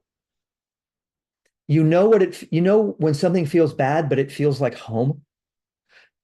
I think the word is familiar. It feels familiar. Okay. Now understand that we are always doing to us what our parents did to us. They could drop dead the next second. They may already be dead. But that internalized way of responding to ourselves is inside of us. Yeah. So that's a big part of what we have to let go of. It's not about saying no to them anymore. It's about saying no to the internalized parent inside of us. But we have to see that part too, right? So we sometimes we identify and we feel that wounded part of us, and that feels attacked all the time. But then also we have to realize there's a part of us that's doing the attacking. So we feel like the child, but we're also the perpetrator. And so when we start to this is part of becoming emotionally sober, is we start to see that both these parts live in us, and we start to take responsibility. And actually this critical one needs just as much help as the victimized one, because it's doing what it's doing to try to protect you and keep you safe. Oddly, right? It seems like it's just torturing you, like your mind is just torturing you, just beating you up. It's not. If you got criticized as a child, then this voice is going to develop to try to protect you from doing stuff wrong so you don't get criticized, which is a huge irony. You're criticizing yourself so you don't get criticized. Haha. But that's how these systems work inside of us. Okay. All right, so back to our little form here. And I'm sorry I have to keep going back and forth in this way. It's not the way that I want to do it, but when we had it on the screen, it looked too fuzzy and you wouldn't be able to read it. So I have to do it in this less professional way, but at least you can see it here. Okay, so now what are my fears? I put this in blue because really this is just an extension of this one, right? When we're feeling these things, again, let me just say one thing about this. The most powerful moment in the fourth step for me is when I can see why I would choose anger over feeling this feeling. It was pretty obvious in my situation, right? When I was feeling those feelings around my father, I would much rather feel angry at my father. That's so much more comfortable and convenient than feel that feeling. That's kind of the key to the whole thing. When you can see why you've chosen to feel resentful and that feels better. Again, and it comes back to our key fundamental idea. I'm always choosing a lesser pain to cover up a greater pain. I am choosing the pain of the resentment. And this is what I did with my dad for, 40 years or something. I'm always choosing the lesser pain, being mad at my dad, easier for me to deal with than to deal with the real pain, which is I'm terrified that my father doesn't love me. And that's why I say this is really the same, because all of those are, as much as those painful things, those are also fears. I'm afraid he doesn't love me. So if you can list your fears and see that, and there's a fear exercise. I don't think we have time to do it here. I'll make a note of that to do. But And how also there is someone yes, requesting if you can please give some more examples, um, of the fears? what you just talked about, how we got love, and how to identify that. Okay. Yeah. All right. Um, so like one of the biggest ones that most all of us deal with is isolation. So if we were neglected as children, right? And we weren't given the love that we wanted, we're going to feel less safe in a group. We're going to feel less comfortable. And so we're going to do the same thing. We're going to keep ourselves away from people, keep ourselves isolated and alone in order to feel safe. But then we feel that same loneliness that we did as a child. So that's one of the key concepts to understand about these wounded parts of ourselves and why they're so sticky and so difficult to deal with is that energy inside of us wants to get healed. And so it's always recreating the same thing. So if loneliness is the thing, right? If you feel incredibly lonely, you are going to find a variety of circumstances in which to feel lonely. And the problem is one of the things the disease does to us is it creates unique circumstances that trigger the same feelings. But the circumstances change, but the feeling is the same, right? So we find different ways to get our drug, right? In this case, negative self-seeking. I also, as much as I hate the isolation and I hate the loneliness, it's also that's how I feel safe in loneliness. Okay, so I want to move on because I want to answer more questions specifically. Okay, back to the forum, doing our little dance. Okay, so the fears. Okay, so I'll just give you some more of mine, right? I didn't really fill this all out completely, right? He doesn't believe in me. He doesn't love me. There's a fear. Nobody loves me. Nobody could ever love me. I'm too horrible to love. But do you see how that really is just a kind of a replay of this? It's the same idea. And the key is to get to the emotion. The reason I have this in blue is you might be able to get to it more easily in this section of what focusing on it as a fear, but it's essentially the same pain. Because the fear and the pain, the fear of the pain and the pain in a lot of cases are the same thing. Right. So for example, if I'm afraid of being lonely, the fear of being lonely creates the loneliness and that painful feeling of being alone. And the fear of being alone is just as much a part of being alone, etc.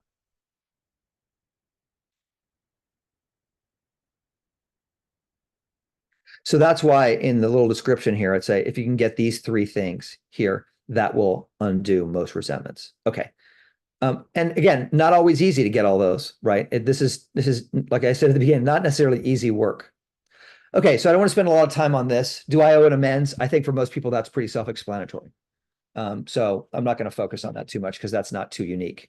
So how am I protecting myself? So in this case with my father, I have this potential to always be the amazing filmmaker, right? Because if I never go out in the world, I never test myself, I get to live on the fantasy of if my dad had supported me, I'm really brilliant. And everybody would have seen that. So you see how that's like a protection mechanism. Living in fantasy would be another to say it, like living in fantasy.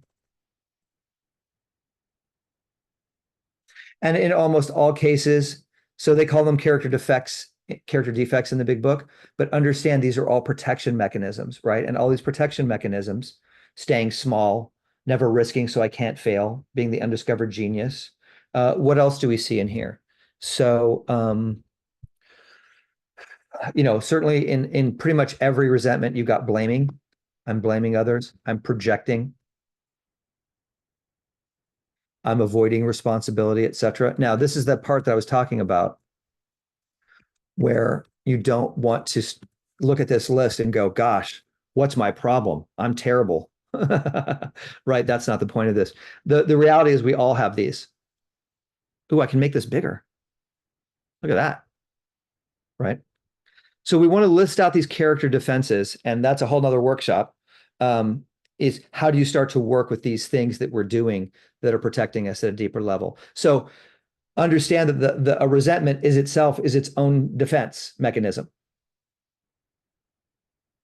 And there's all these other defense mechanisms that we use, these character defenses, that we use to protect ourselves. Essentially, a human being, I'll say it this way, is hardly anything other than just a big spindle of coping mechanisms, character defenses, coping strategies, etc. And the real us is the true sort of spirit and soul that lives underneath that. And the more that we undo these things, the more that we undo these knots, right? These emotional knots. And it's the emotions that really give us the most trouble. The more that we see through these, the more freedom we have to just be ourselves.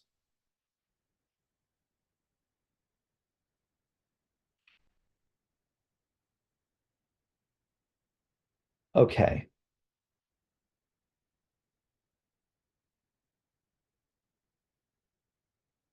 All right, so let's take a little bit of time and let's have people raise their hands. I'm going to say, let's do 5 people who are feeling a little bit stuck with one part of this or the other, and let's try to, let's see if we can see through some of that. And I think in every instance that should help other people as well. Is there anybody who wants to talk through a specific stuck point for themselves?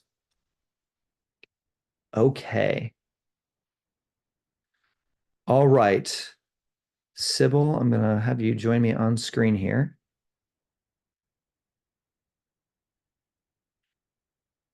All right. It's you and me, kid. Thanks a lot. Hi, everybody. Hi, Sybil. Okay. Wow. So which part of this feels a little stuck? Well, you saw I was crying my eyeballs out. I'm I doing did see that, Sybil. The resentment is about my mom, and it was just an amazing exercise going through this. You know, my thing was that I felt that she did not love me. Yeah. You know, she doesn't care about me, and that because I was so bad. Yeah. Where I actually, maybe I'm not the right person to be asking about this because I don't feel like I'm stuck anymore. Just looking at these things, it's been incredible. I mean, I see that I had a lot of I was, you know, telling myself some stories when you said, what was my case? You know, I realized that my case was paper thin, and that I have been doing these things to myself for all these years. You know, you mentioned that that's familiar, you know, this, you know, self-destruction, because of the destruction experience as a child. And yeah, so I am not bad, you know, and so, and I know I'm not. And so what I've come to is that I can stop this negative pattern by just showing up for myself. And so I don't think I'm stuck anymore. I mean, Well, that's maybe I good. really am. And No, I'm it sounds still a little like angry, but you're a success story. It's good. You know, but in terms of that, like, negative self-seeking we talked about, yeah, there is an addiction here to yeah, that what the feeling not loved. And the yeah, more we can see that, right? Because what's happening is that energy is dissolving in you. And what you want to do is right, you want to keep going with that, and you want to keep coming back to the part that is gravitates toward that negativity of not being loved. You want to keep, right, you know, like that would be like one of those things where for 5 minutes a day you're sitting with that part that still feels that charge out of it, because that will dissipate. Okay. Wonderful. that's the All work. right, we're gonna That's move absolutely the on. work to be done. And it's repeating in my current job right now, where I'm on the verge of getting fired. So That's it's a right. self-fulfilling prophecy.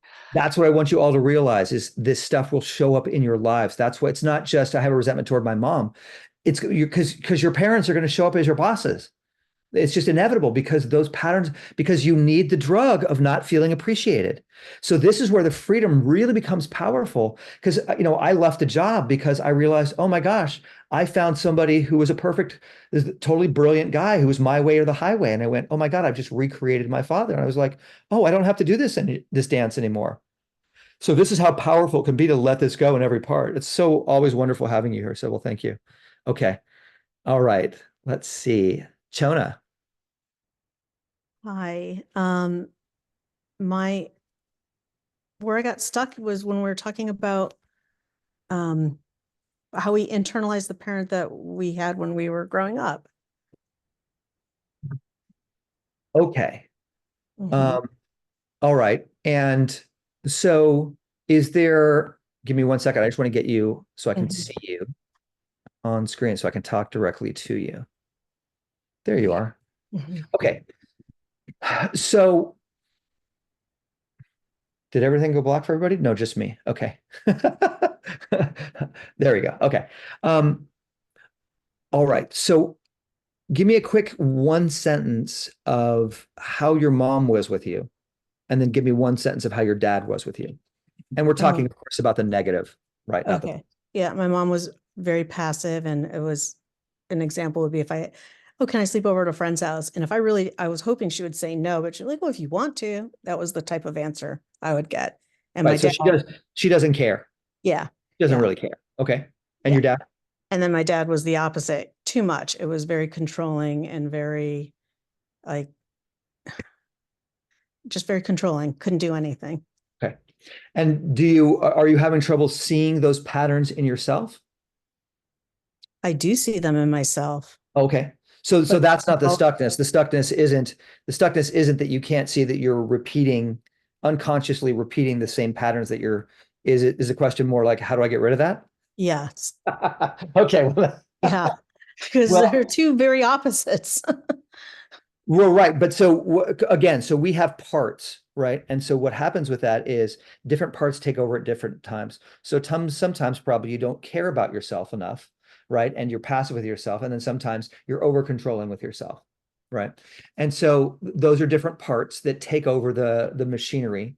And they at different times they each have the wheel. And so the most important thing in all this is to see it. So again, when we start to talk about emotional sobriety, we start to go, okay, these are two patterns that you are for sure powerless over. Like there is nothing you can do about those.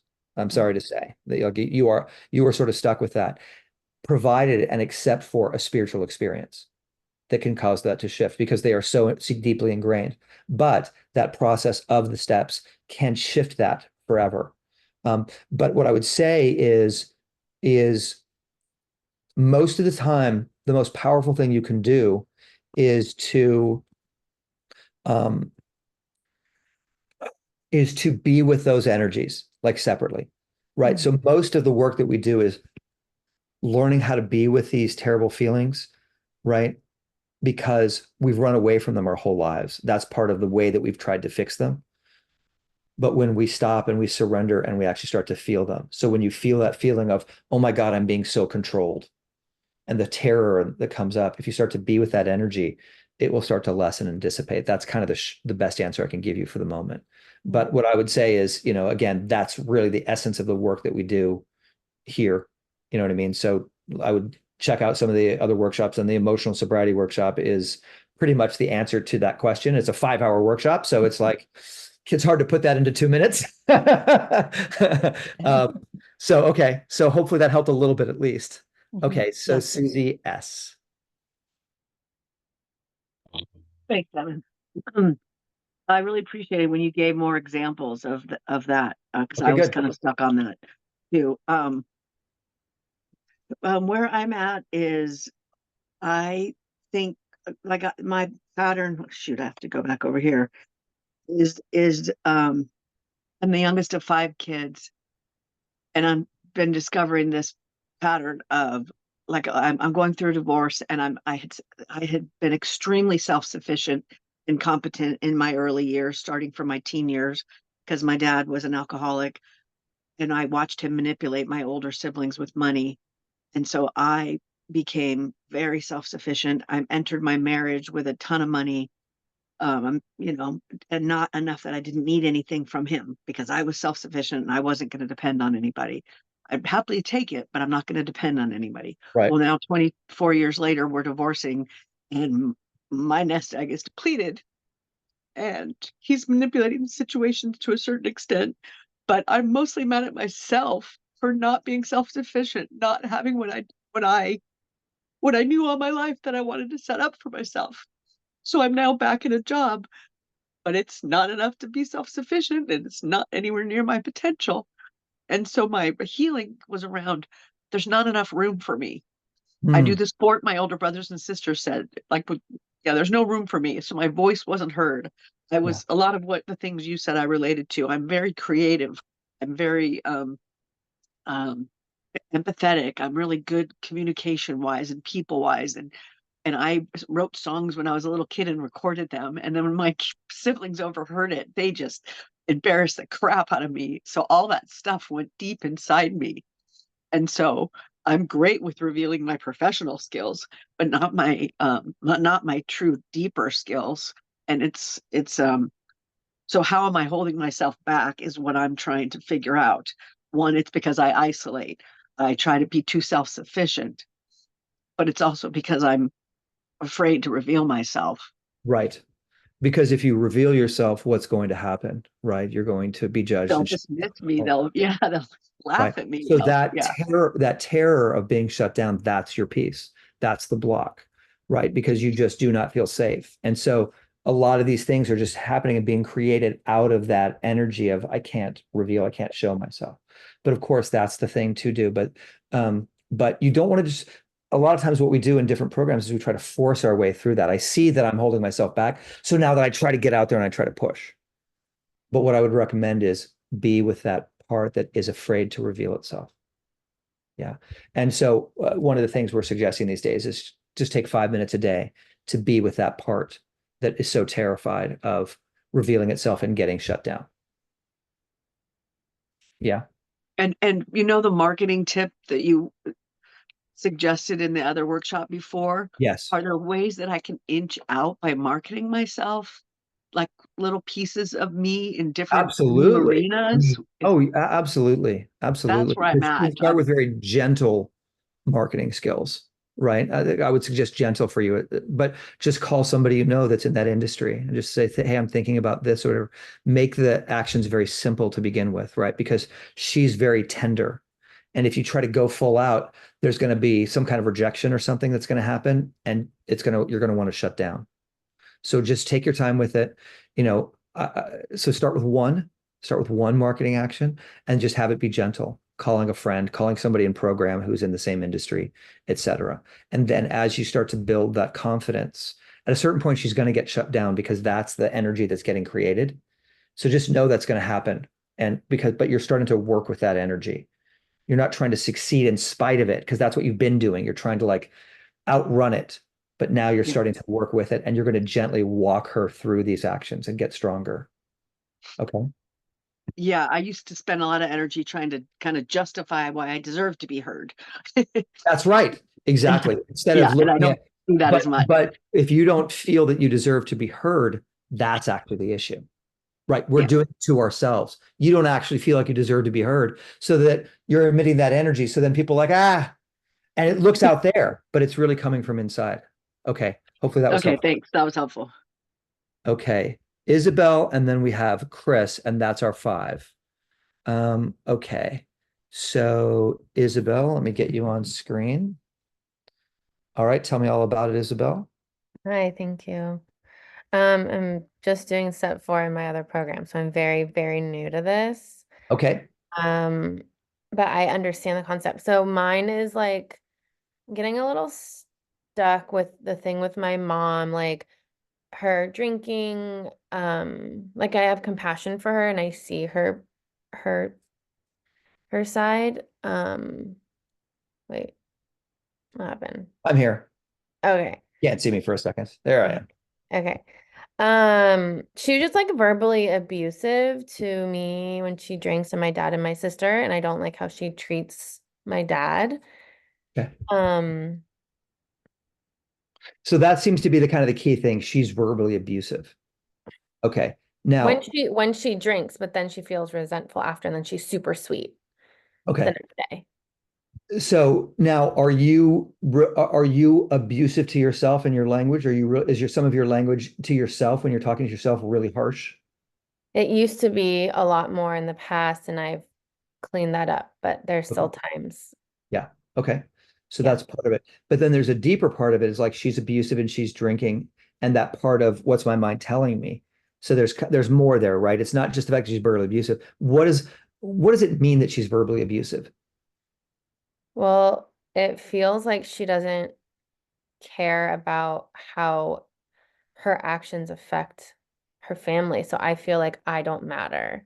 Okay, Like she perfect. doesn't care about how she treats us and that we don't. Well, and specifically you. Yeah. She doesn't care about how she treats you. She doesn't care about you, right? Because you don't matter.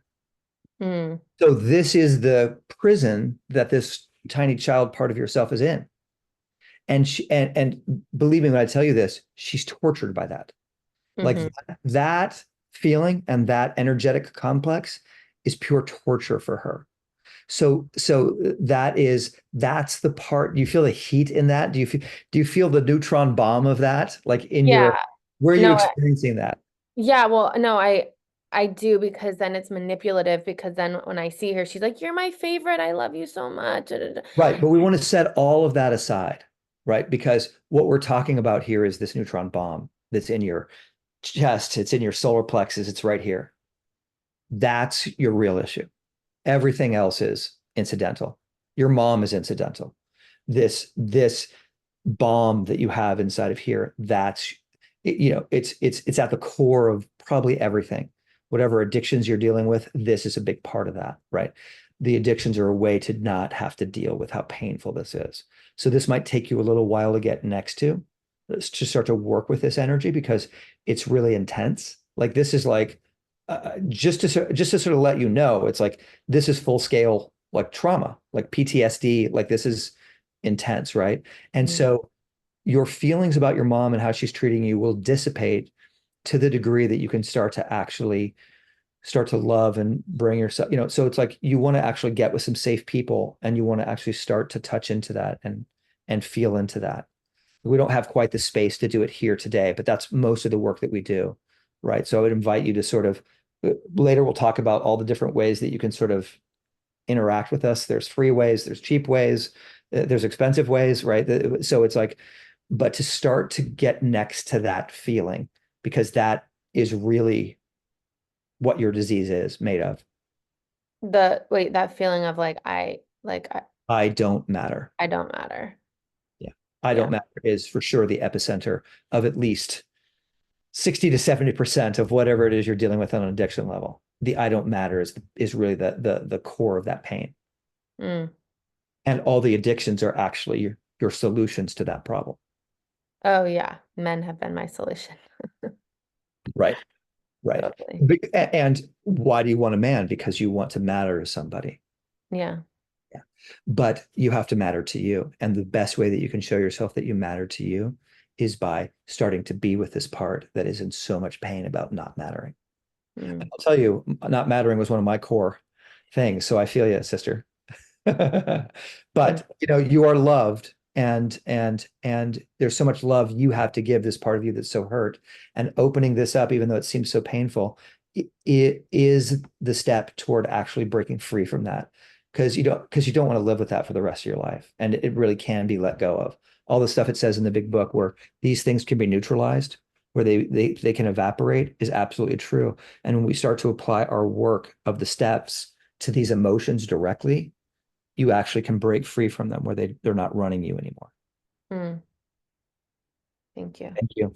Okay. Last but not least, Chris. Wow. I thought this was going to be an easy workshop because I know it they was just so don't. short. They never are. I know, and I've been through enough of this with you to know. And that's so funny because I started out in my chair, and now you can see I'm lying on the bed because I'm exhausted You're from what flattened. everybody's been sharing. Anyway, I'll tell you what I put on my fourth step was I'm resentful at my doctors. Okay. And I'm almost going to cry saying they did not listen to me. They sent me home the next day instead of to my wonderful rehab center where I spent my last surgery. And they said the reason they didn't want me to go to the rehab was because of my fear. They were afraid I would get a bug, right? My Mhm. condition got worse. I came home the next day after my surgery. My condition got worse.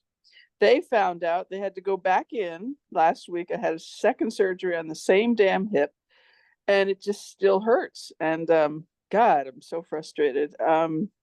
So what I put down was, God, please show them the same tolerance, pity, and help me show them the same tolerance, pity, and patience I would cheerfully grant a sick friend. And God, these are sick people. Will have save me from being angry. Thy will be done. May they have calm, peace, satisfaction, and health in their work. And the reason I'm selfish is because I'm just upset that they didn't listen So to me. Chris, let's not Yeah. go through the whole thing. Let's again. So the whole point of this workshop, really, right, Right. is how to cut through. Right. Well, it's not a homework assignment, right? We're actually with laser focus. We're cutting through Right. this, right? So I mean, you said it right up front, and it was really our first example, right? Right. I'm upset at them because they didn't listen to me, right? Mhm. Now you were saying something. You were saying it should be this way, Yeah. right? And they didn't listen to you, but you did not insist or did not fight, or so you didn't listen to Yeah. you, and you Yeah. gave over all your responsibility to them, right? Mhm. Yeah. Now, why aren't you listening to yourself? Why aren't you trusting yourself? That's the really important question. Yeah. Does that make That's sense? what makes me upset. Yep. Mhm. Yeah. So that's what you want to focus on. You want to focus on listening to yourself and trusting yourself more, right? Which is at the core of everything we talk about, right? Right. So it's like you already knew the answer, but you didn't trust yourself enough to follow through and have the conviction and follow your answer. Yep. And now, right. And so Got it. that's very painful. And so again, it's going to come back to something like who didn't listen to you more early on? That's the Oh, place yeah. you need to look, right? Who didn't listen to you when you were a kid? And how painful it is for you not to be listened to. And you are a perfect advert for everything we just went through, Yep. right? The negative self-seeking. You love to not be listened to Right. I was because the youngest of 6, like the other lady said she was the youngest of 5, and that meant exactly. nobody So listened to me. nobody listening to you was your core experience, which you are recreating, but it's Yeah. causing you so much pain. So now we have Yeah. to get down to that person who is so hurt because they weren't listened to. That's where the Mhm. juice is for you. That's where to put your Oof. foot. That's where to Yeah. set your timer 5 minutes a day every morning and be with Yeah. her. Yeah. Yeah. Okay. Wow. Well, Tina, I'm so I love to thank you, give her Chris. hugs sometimes just to hold her. Absolutely. Any sort of compassion you can bring to any of these parts is always effective. It always moves the needle. Yeah. Hugging yourself, saying I love you to these parts, and we have exercises that we do where we walk through these things. It's just we're wrapping up here, so we don't have time. Right. Right. So Tina, I'm sorry I didn't get to your question. We might have space at the Thank end you. for one question. Okay, so let's see. What's next? Very good work, everybody. I want to say that I'm proud of you for looking at this stuff. You're not here by mistake. You all had the courage to show up here and see this, right? And that's really when we start to see how we're protecting ourselves from the things that we're so scared of, and that these are the ways that we're doing it. We start to break free. So I just want to applaud you all for that. Okay, so we did that. Okay, so I talked about the workshop. So in 2 weeks from today, from 8:30 to 2:30 Pacific time, we're going to have an emotional sobriety workshop, which is very pertinent to this, right? Because a lot of the stuff that we talked about here is what we're going to deal with, but how to, like I gave, I think it was Isabel, I gave the assignment to go off and be with these incredibly tough feelings. And it's like, that's what that workshop is about, is how to really do that and how to really get down there and really support yourself, etc. So most people are terrified of their emotions. And so they're not very mature with them. They want the really good emotions. And so they go after them, right? And everybody's trying to be happy all the time. And they basically are trying to ignore all these emotions. But, Carl Jung, who's such an important figure in the 12-step community. He's like, you have to look at that stuff. There's no way to actual real spiritual maturity until you're actually dealing with that stuff. And I'll tell you, I was a very spiritual know-it-all kind of guy. And I hit a bottom, and that became very clear to me that all those ideas about spirituality were not actually helping me. I actually had to get down and actually free myself of all this stuff because it was covering up so much of the truth of me. And today, that's my experience of living, as I get to experience who I really am. And it's really wonderful. And I already know that you are wonderful. And I probably actually, this may sound weirdly arrogant to say, but I probably have a better idea of how wonderful you are than you do. Because you'll probably have all these messages when I say you're wonderful that go, well, he doesn't really know me. If he really knew me, yada, yada, all that stuff, you know? But that's one of the things that has become very clear to me is just how amazing each individual is. And that's why we do this work, to help you see how extraordinary you are and start to give your gifts to the world. Okay, so commercial break is almost over. 3 weeks after that, we're doing a physical pain workshop. We take all this and we basically go into the pains in your body, and we realize that it's essentially the same thing. It's essentially this part that is hidden out. And so, like for me, all the pain of my father being a rageaholic, and my anger toward him all stored in my shoulder and all of that, and like how to move through that stuff, because it's tricky when it's your physical body. You know, you want to go, well, if I put this cream on it, if I put this brace on it, if I go to this doctor, I get this surgery, but starting to look at it through the lens of this is just trapped emotion in the body. And then after that, we have enlightened relationships, which me and my wife will be doing together. We have a beautiful 21-year-long relationship, and we were going to do it together because it would seem a little bit incongruous for me to do it by myself without somebody there to verify and fact check. You know, she can call me on it and say, well, he's not that good a listener. Okay.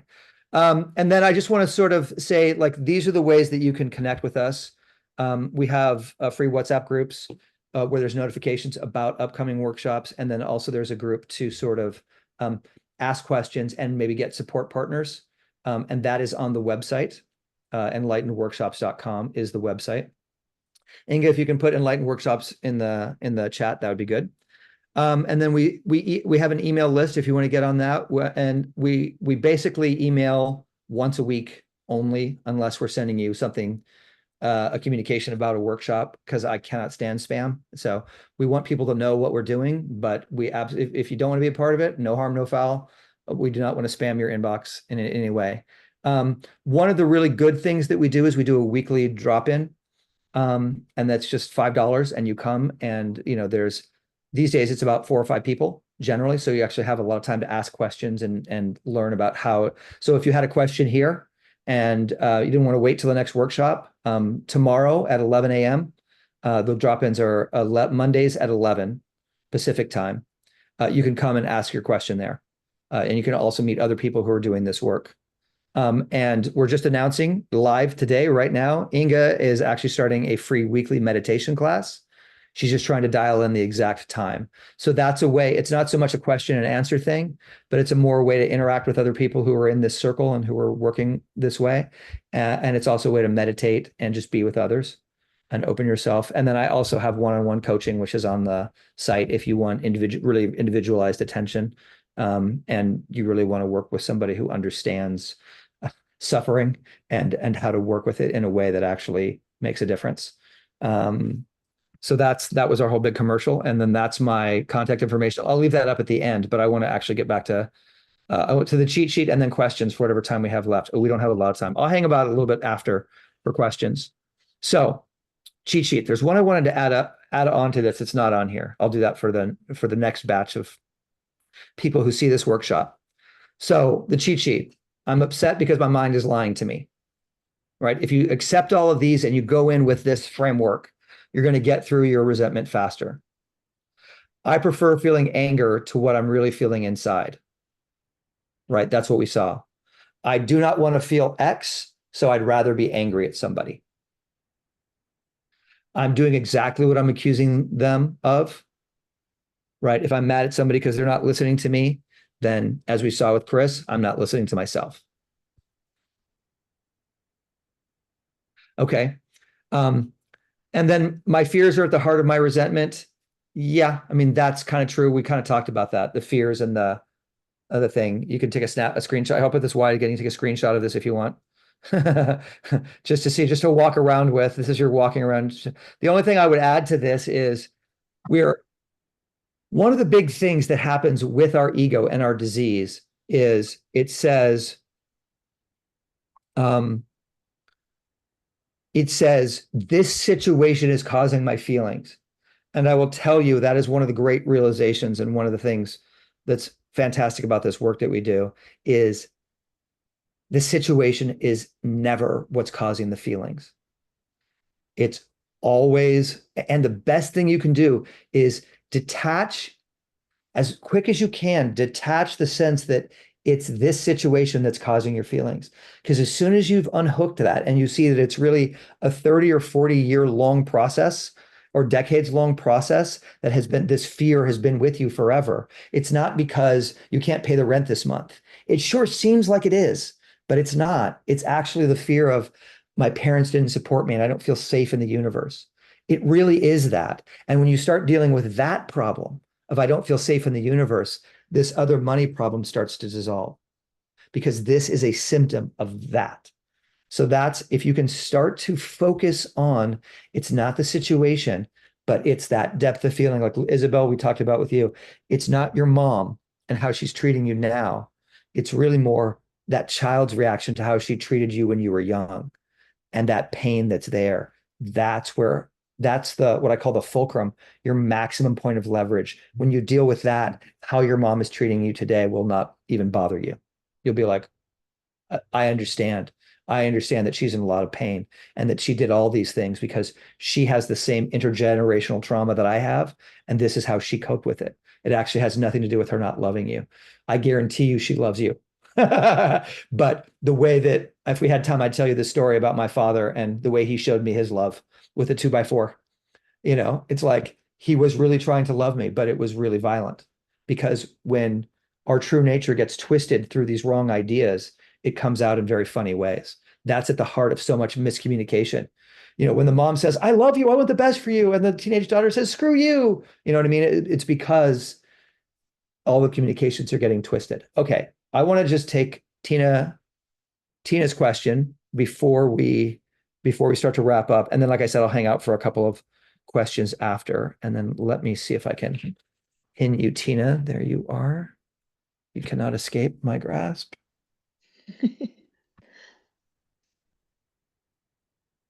I just hate leaving people with their hand raised and not, what could be more traumatizing than that? Okay, we're gonna work with Tina here for a second, and then we're gonna end the workshop proper, and then I'll hang out for a little bit for questions. Okay. Okay. Okay. Okay, thank you. Let's hear it, Tina. Wonderful. Okay, so I actually have two questions. So I'll have now one before the workshops end, and one I'll ask you when you stay around.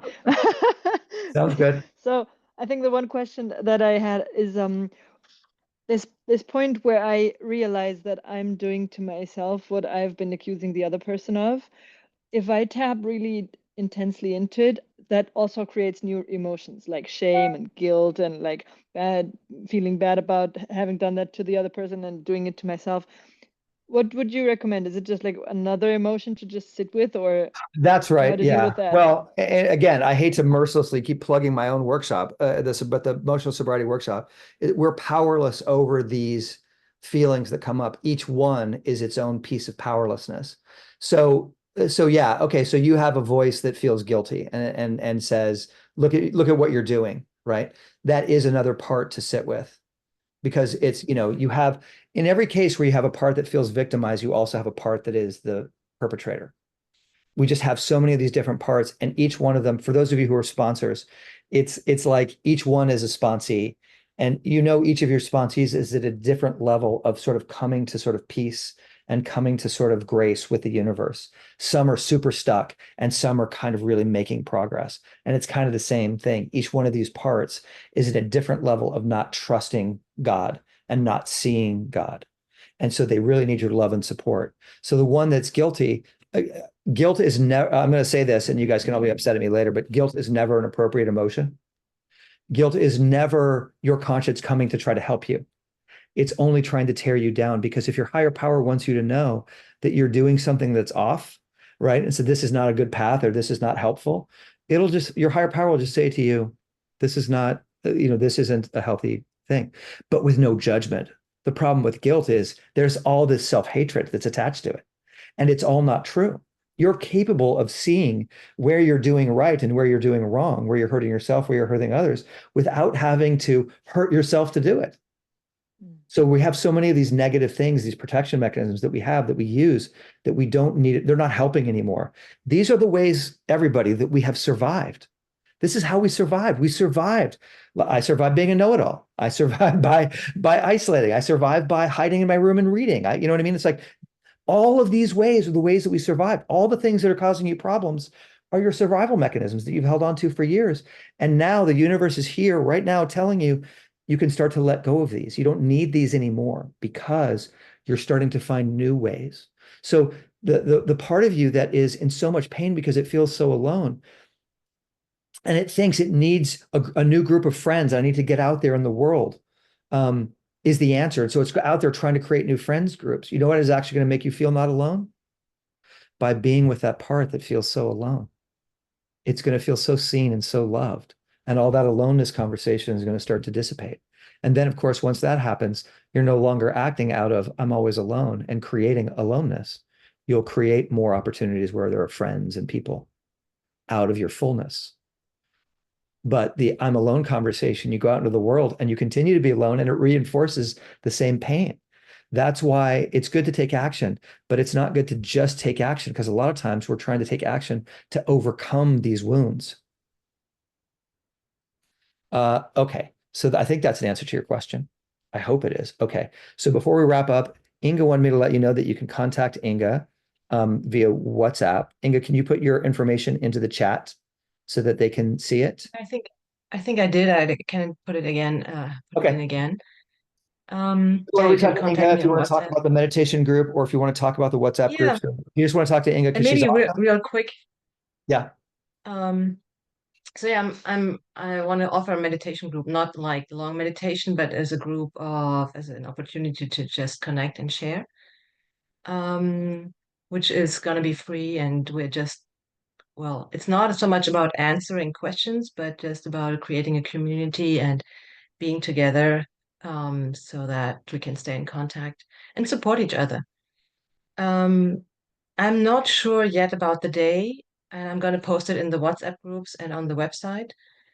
Also, we have two WhatsApp groups. One is I'm a going to support introduce group. Angie. I'm going to introduce Angie and let her Yeah, say it, because I was please. supposed to. Sorry. Anything else you wanted to? No, it's okay. Anything else you wanted to say on your end, Inga? Maybe one thing that Yeah. usually there's more on the other workshops. There's just more more action on your side. Yeah. Maybe that's a point that there's more work to do on your stuff. So I wanted to say that this is a little bit of an exception. Yeah, this is a shorter Hope one. you So enjoy. the way that the larger workshops normally go is actually you do a bunch of different little writing exercises by yourself, and then you share it inside of a breakout room with yourself, other groups, and then people share up front. So there's a lot more interaction, especially with each other in our regular groups. Okay, Angie, I'm so sorry I didn't call on you earlier. No, that's okay. I think So it was let me spotlight you. Oh, I didn't. Let's see. Okay, there's Angie. I'm sorry, Inga, I didn't spotlight you when you were talking. I'm okay. screwing Yeah, it all no, up. I think Inga was doing beautifully with that. I'll just reiterate that the two groups, one is just for announcements. It's one way to share everything that we're doing. And then the partners and outreach is for support, asking questions, finding buddies and things like that. And and we'll also send that in an email. So you'll have many ways to access that. Inga put her information in the chat. And one other thing I'd like to say is that we'll probably send out just a really short survey, and we would love any feedback as we're continuing to add content and resources and build out workshop information. So we really, really would love to have any of your feedback or, anything to help us with what you would like to see. Thanks. Yeah, the most common feedback we're getting these days is actually, I wish Evan was a lot taller. That's a really common theme that's showing up in the things. Okay. So I guess my last question for you all was, did you find that helpful? And did you get something out of that? Okay, good. Wonderful. So, we're getting this off the ground and we're hoping to share this with a lot of people. And right now, word of mouth is our sort of best way to let people know. So if you got something out of this and if you like what we're doing here, please tell some friends about it and let them know. Because you got some sense of it today, and this is more of a 4-step focused, 12-step focused workshop. The other workshops we do are not 12-step per se, but they are totally compatible with 12 steps. They're sort of designed to work right along them so that you don't have to learn another system or anything. It's very comfortable. We could talk about this without using any terminology from 12-step, but it also fits perfectly into these ideas of powerlessness, surrender, trusting yourself, listening to your inner voice. So it all connects really well. So we're hoping to see you at some of those. And I'm going to end the meeting proper by just saying, okay, that's it. We're done. Oh, we should say a final prayer, shouldn't we? Let's do that. Let's all unmute together, shall we? And we'll say the we version of the Serenity Prayer. And Nancy, it's nice to see you, even though you were here for the last 3 minutes. I thought it started at 11. Okay, here we go. Ready? God, God. grant us the serenity to accept the Accept things things we cannot Change. courage courage to change and we can, the wisdom to and the know wisdom the to know To know the difference. Amen. Amen. So wonderful having you all here. Evan, Really wonderful. question? Bye-bye. Yes, Thank questions, you. raise your Bye. hands. Okay, so Question. let's see. I'm going to keep doing this thing where we put them both on screen so people can see you and see me. Oops, not me too. Okay. All right, go ahead. What is your question? Me? Jessica. Yes. So I know, like, when we're going through this and I can see this, I've done this step 4. I'm currently, again, talking to my sponsor and doing a step 4 because I had an emotional slip. Okay. And going through like a court order custody thing. So my resentment is against my ex-husband who is controlling. And I see the controlling behaviors in all my partners in the past and in my mother who was controlling. Yes. Okay, good. But I'm trying to see the core belief there, particularly because there's a lot going on. There's I don't matter. There's fear of being alone. But I want to get to the root of the one that's really there that I really don't want to feel, that I don't want to sit with. Yeah, there's probably a bunch. Yeah. Sometimes what we do is we start to map out the different part. Like if a situation is pretty complex, then what we'll do is we'll just start to map and say, okay, there's 4, 5, 6 different parts and see, because I don't know if you've heard of internal family systems and stuff. Yes, I was just actually writing that down. Yes, I have. Yeah, so that's actually a pretty good way to sort of come at it. And so I wouldn't worry about finding the one. Worry maybe about finding the 3 or 4 most painful, and then whichever one is. So, right, but you already understand from this, it's like the reason you have controlling partners is because your mom was controlling. And in order for you to feel safe, you need to feel controlled. Right. And then of course I don't want to be controlled. And I see how my controlling is in the shadow and it comes out like under the carpet, right? Good. Yeah, we're always doing what we're accusing them of. Yeah. So, okay, great. So that's great. So yes, there's a part of you that does not want to be controlled. And the work for you to do is to see that there's a part of you, of course, that loves to be controlled, that needs to feel controlled. That's, I think, because that part's been more hidden. And so it's a little bit like, why is this happening to me? It's not fair. Why is it? Right. But it's because there's an addiction to that, because that's how you feel safe. Because Yeah. the human nervous system only cares about one thing. It does not care about your happiness. It cares about keeping you safe. And for you to be controlled feels safe. And so we want to start to unhook those, to know that you don't need to be controlled to feel safe. And some of that is going to be a little bit of like trust fall into the universe territory.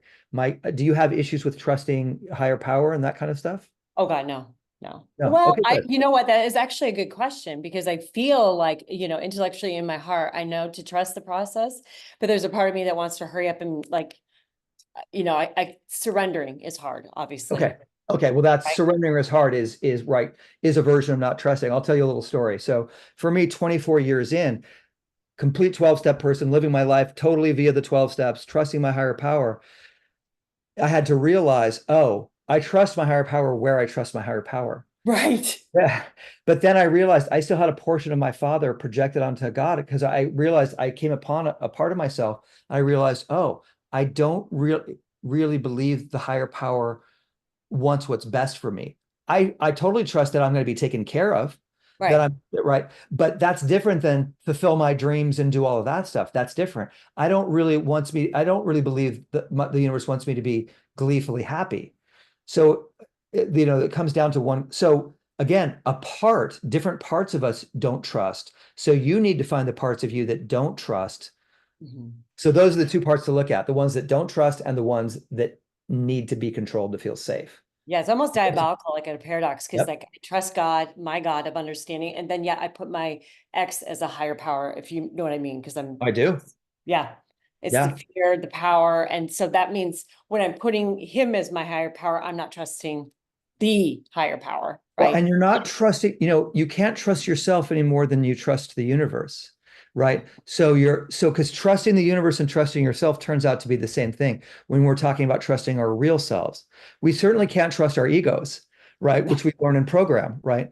But you can trust your true self. So again, in the workshops, we spend actually quite a bit of time focusing on the God writing and that stuff to start to tap into your own inner wisdom, which we did none of today, but again, it's shorter. But so to start to dial up the volume on that voice of your true self and start to realize that all these other parts are just parts and not the real you. And once we start to bring our loving attention to them, they start to get a little less loud, and we start to hear the real, quiet, true voice much more clearly. And then we can act from that.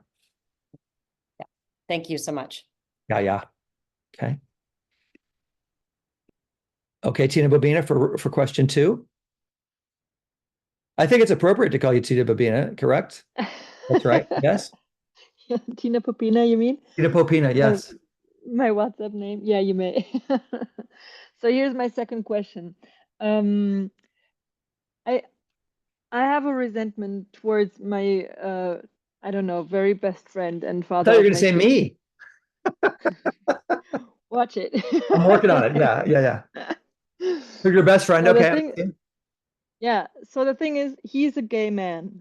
Okay. And I decided to create a family with him, and I knew he was a gay man before we did that. But still, I recently discovered I have a resentment about him being a gay man. So I don't have a resentment about gayness in general, but just around him and how his gayness relates to our relationship and myself.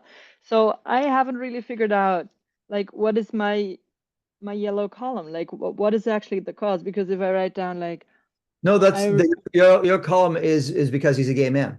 That's what's yeah. presented. Yeah. And then how do I, but where is the point? Like, what am I doing? Right? Or like, because I'm not being a gay, you know where I'm at? Like, Right. Well, what is the but thing I'm, what's the problem with him being a gay man? Is it because he's not wanting you enough? Is that the issue? Now you've gotten into a relationship with somebody and he's not desiring you? Is that yeah. okay? So I mean, talk about a setup. Again, so it's like when we start to see that how our parts control us and set us up for more of the same. So did you have somebody in your early life, your mother or your father, where you couldn't get their love and their affection like you wanted? Okay. Yes. So I mean, on a certain level, do you see how simple this all is? It's like Yeah. so incredibly simple. It's like we're recreating the same thing over and over again. Okay. So you had somebody who you couldn't get their love. So now your parts went out and chose somebody who you're never going to get their love. It's impossible. It's not going to work. Yeah. Right. So the parts, so again, obviously you don't have a problem with the fact that you're not a gay man. That's not the part that you're doing, right? So, but what he's doing is he's not loving and appreciating you enough, or he's not desiring you enough. Okay. So how are you doing that to yourself? Mm. Well, a good example would be you're setting yourself up and pairing yourself with somebody who you can never get there. That's not being very loving or giving love to yourself. It's setting up the same, you see, you're giving yourself the same lack of love that you've known from the beginning. And so it's incredibly devious how our parts set us up for suffering. So I'd say that's the place to start looking. It's like, okay, what do you actually need and what can you do to actually take care of yourself? But first is you have to start to get next to that part that's so hurt by the fact that it's not getting the love that it wants. Like that part is just so sad and miserable, right? That's the real wound under this is that part is crying and saying, I am not being loved. How come nobody loves me? How come I don't get the love that I deserve or something in that? And that's an essentially painful thing, right? Mm. And so in this fourth step, in this work, we're looking for the pain because the pain is what's creating the resentment. And it's much better, trust me, for you to start to get next to that pain and deal with that because that pain is not just causing this resentment. It's creating all sorts of painful circumstances in your life, like we've seen with other people. Yes, I agree. And I feel like I have come so far to see what you just described. And the difficulty where my mind gets twisted is that I feel like I did create all of this because I actually was afraid of being loved. So I was, at the same time also, I don't know. This is where my head goes game over because I do want to get loved, but I didn't want to get loved. Well, and again, seeing it is the most important thing. Seeing it is step one. When I see that I am not in control, but these parts are in control, I'm powerless over these parts controlling me. And it seems like, okay, well, I'm screwed. But when I start to bring consciousness and love to them, that's begins to be step two. And God comes in and the whole thing shifts and there's a spiritual awakening, a spiritual shift. So the answer is yes, you're screwed. And the answer, of course, is just like it says in the 12 steps, is you have to see that you're screwed first to start to actually, it says, we began to see it's only through complete defeat could we start taking the first real steps toward liberation and strength. That's the spot you're in. You're being controlled by these things. But if you start to see it, then you can start to see the truth underneath it. And that's the real liberation and strength that you're never going to get by chasing out there and trying to find it outside of you. It's all inside of you. Yeah. Okay. Thank you. Thank you, Tina Popina. All right. Did anybody else have a question or is everybody totally enlightened? Okay, good. That was easy. God, it didn't take us that long. It'll take us a couple of hours. All right. Well, if there's no questions, I guess we can all just say, oh, we have a question. Lucky winner. Okay. I have to come up with it. I just was sitting here, Rich, with wanting to hear more of you. Tina's share was, God, just took me in a whole new place. That has to do with male love. Like my dad was an alcoholic. I knew he loved me, but I was also more scared of him than anyone on the planet. I was like, Mom, what the fuck? How can the guy who's supposed to be my protector be the man I'm the most afraid of? And then now in my divorce, this man who was loving and kind and nice is also the person who's I'm most afraid of because of the control he seems to have on my life as we go through the divorce. And it's just like that. Yeah, like, wait, what? I mean, thank you for sharing that. I mean, I hope everybody can see that is just a complete recreation of the exact same emotional complex. That's what's happening to all of us all day long, every day. We keep recreating the circumstances of our childhood. And it's like we're powerless over it. And so let's get started at bringing our deepest wisdom to start to change that, because it's not about going out and doing all these things and taking all these actions and trying to fight through all that, because you're just going to recreate the same thing. Like, let's start undoing those knots so that we can have a different experience of living. So is the healing in me looking in the mirror and going, Susie, sorry that my camera is off. That's okay. Is the solution in Susie saying, what I want is peace and self-sufficiency, and that's my responsibility. It's nobody else's responsibility. And yes, I'm mad at myself for I'm unhappy that I allowed my life to get to a place where I feel insecure and powerless in certain ways. Okay, that's so. But the focus is reestablishing self-sufficiency and peace. I don't have any problem with you looking in the mirror and saying, supportive and compassionate things to yourself. I think that would be very good and helpful. Anytime you can, I have not seen any negative consequences come from supportive and loving statements, right? So I think that's great. But the thing that I would suggest even more is like, look, that fear you just talked about being afraid of the person who's supposed to support you. It's like, okay, that fear, you still have that now. And how old were you when you think you got that fear, when it started? Um, probably somewhere between 5 and 7. It was Yeah. most intense. Yeah. Okay. So, since you're roughly 25, yeah. So it's been happening for at least 2 decades, right? Maybe a little more. Yeah. Okay. A bell got rung when you were 5, and it has been ringing ever since, and it has not stopped ringing, and it's not going to stop ringing. You're terrified. Plain and simple. That part of you, that little girl in you, is terrified. And the only thing that's going to help it is you bringing your loving compassion to it, right? So to be with her terror. So imagine you were in the park and you came across a little girl sitting on a bench and she was crying. Okay. And she's there, and you have the enough love in you to say, oh, let me sit with her. The thing you don't want to do is go, hey, are you done crying yet? You done? Are you about finished? You want to be there with her for as long as it takes. And listen, the amount of fear that you have, it might take 4 to 6 months of a little bit every day being with how terrified she is. But I can guarantee you personally, if you could do that for 5 minutes a day, for the next, in 6 months, your experience of living would be entirely different. Entirely different. Because that fear, every moment you spend with it, it's dissipating a little bit and a little bit, that block. And look at what got created out of that block. You created an entire another person that matched your father's energy and this whole relationship and all this chaos. Imagine if you weren't creating from that anymore and that you're creating from peace. That's a very real thing. The things that we talk about here are not theoretical. This is not, if you try this, maybe this will work. This is like, if you do this, and there's a part of you that knows, I mean, just, I'm looking at your face, and that little girl, her pain and her fear is so obvious. But do you notice that as you're starting to bring whatever compassion you have for her, do you notice how that is filling that cup a bit in a way that nothing else does? Can you feel that? Right. Feels like stroke. That's a very real thing, because you are there's nobody else on planet Earth who can do this for you. Only you can do this for you. Now, we can be here and love you and support you to help you do that, but you have to do it.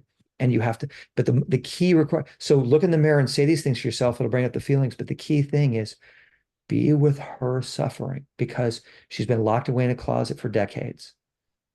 And that's not helping her. Right. It's amazing because in that time to cope, I wrote, but I didn't write about the pain nearly as much as I wrote about God and life and my dreams of the world and how the world was going to be when I wasn't suffering. But I think as you say this, and I've written in a million journals ever since, but I haven't written about the pain, per se, not nearly enough. So I can see that doing that 5 minutes a day, I don't need to indulge it, but I need to acknowledge it. It's what I hear. Yeah, there's a psychological concept called titration. You go into it, you're with it for a little while, and then you let it go. You can, depending on how it goes for you, you can build up those times. Like you can sit with a wave, and the wave might be 15 minutes, but if you just a little bit, that will get it done. But so yeah, wonderful. And listen, it takes a lot just to get here to the place where you're ready to work. 90% of the work is just getting down to knowing what the work is. Right. Can I ask one related question? Yes. And yeah, nobody else has their hand raised, so you're the star. Okay. I have 2 daughters that are 21 and 23. And as a parent, one of the things that I've always focused on is being present and the value of being present. And also in related to that is I learned and practiced that how can we expect a child to be with their feelings if we're not willing and able to be with them in their feelings? Yes. And And so that's, I believe, a gift I've been able to give to my children that has given us a strong relationship. Yeah. And I'm wondering when you talk about what I should do for myself, I picture myself with them. Does being with them in that way also do some healing for me? Because I'm honoring. Absolutely. Absolutely. No question. And listen, you're able to be with their feelings to the extent that you're able to be with your feelings. And so we all have limitations, right? So the more that you explore and that you're with more feelings in you, the more you can be present for them. And that is healing for you as well.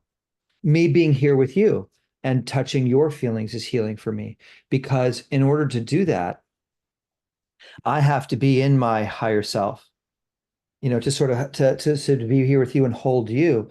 I'm being so much more of my true self, right? And so that's what you can be for them. And so that awakens more of your conscious presence, which then allows you to feel. The key is less about them and more about you, because there's so many parts of us, like, I didn't get a chance to say this, but people have no idea how miserable they are. Can I say that? Am I allowed to say something? But there's so much that's sort of trapped and hidden in there and pushed down. And the more conscious we become, the more it comes up. And then the more that we can be with that, then the more conscious we become, and so on. And it becomes this positive spiral where we're letting go. You've heard the phrase, die to yourself every day. I think that's the meaning of it. We find new part. You haven't heard that? It's kind of an Eastern tradition thing. But the more conscious we become, the more hidden parts of ourselves we can see, and then the more that we can let those go and die to those pieces of the ego.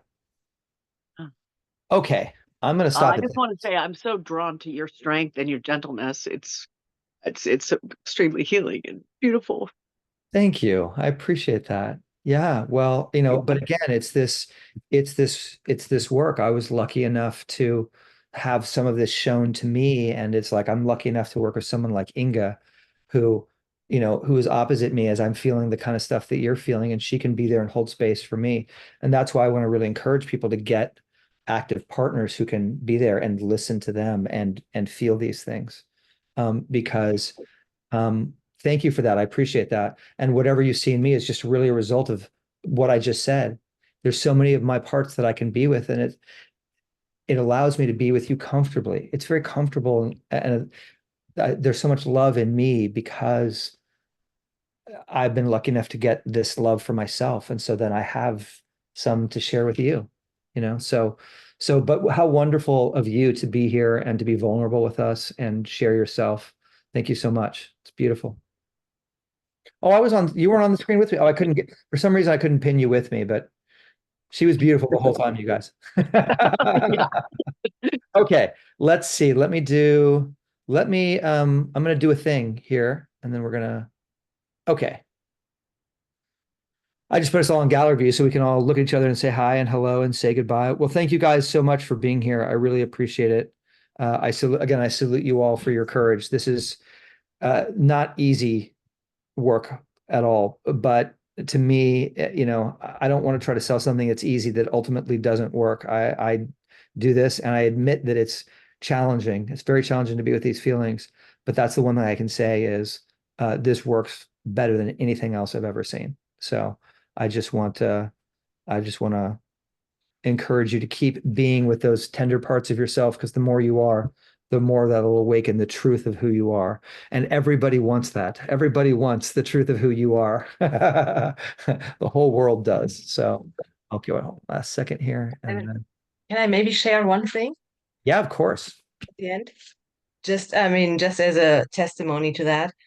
My entire life, I thought I had to change things on the outside. Like for example, my parents, something was wrong with them, at a certain point. I hated my father, and I can see so my father's still drinking, he doesn't do any work on himself, but I did quite a bit of this emotional work, and my relationship with him has completely changed to an extent that it almost feels like he's a different person.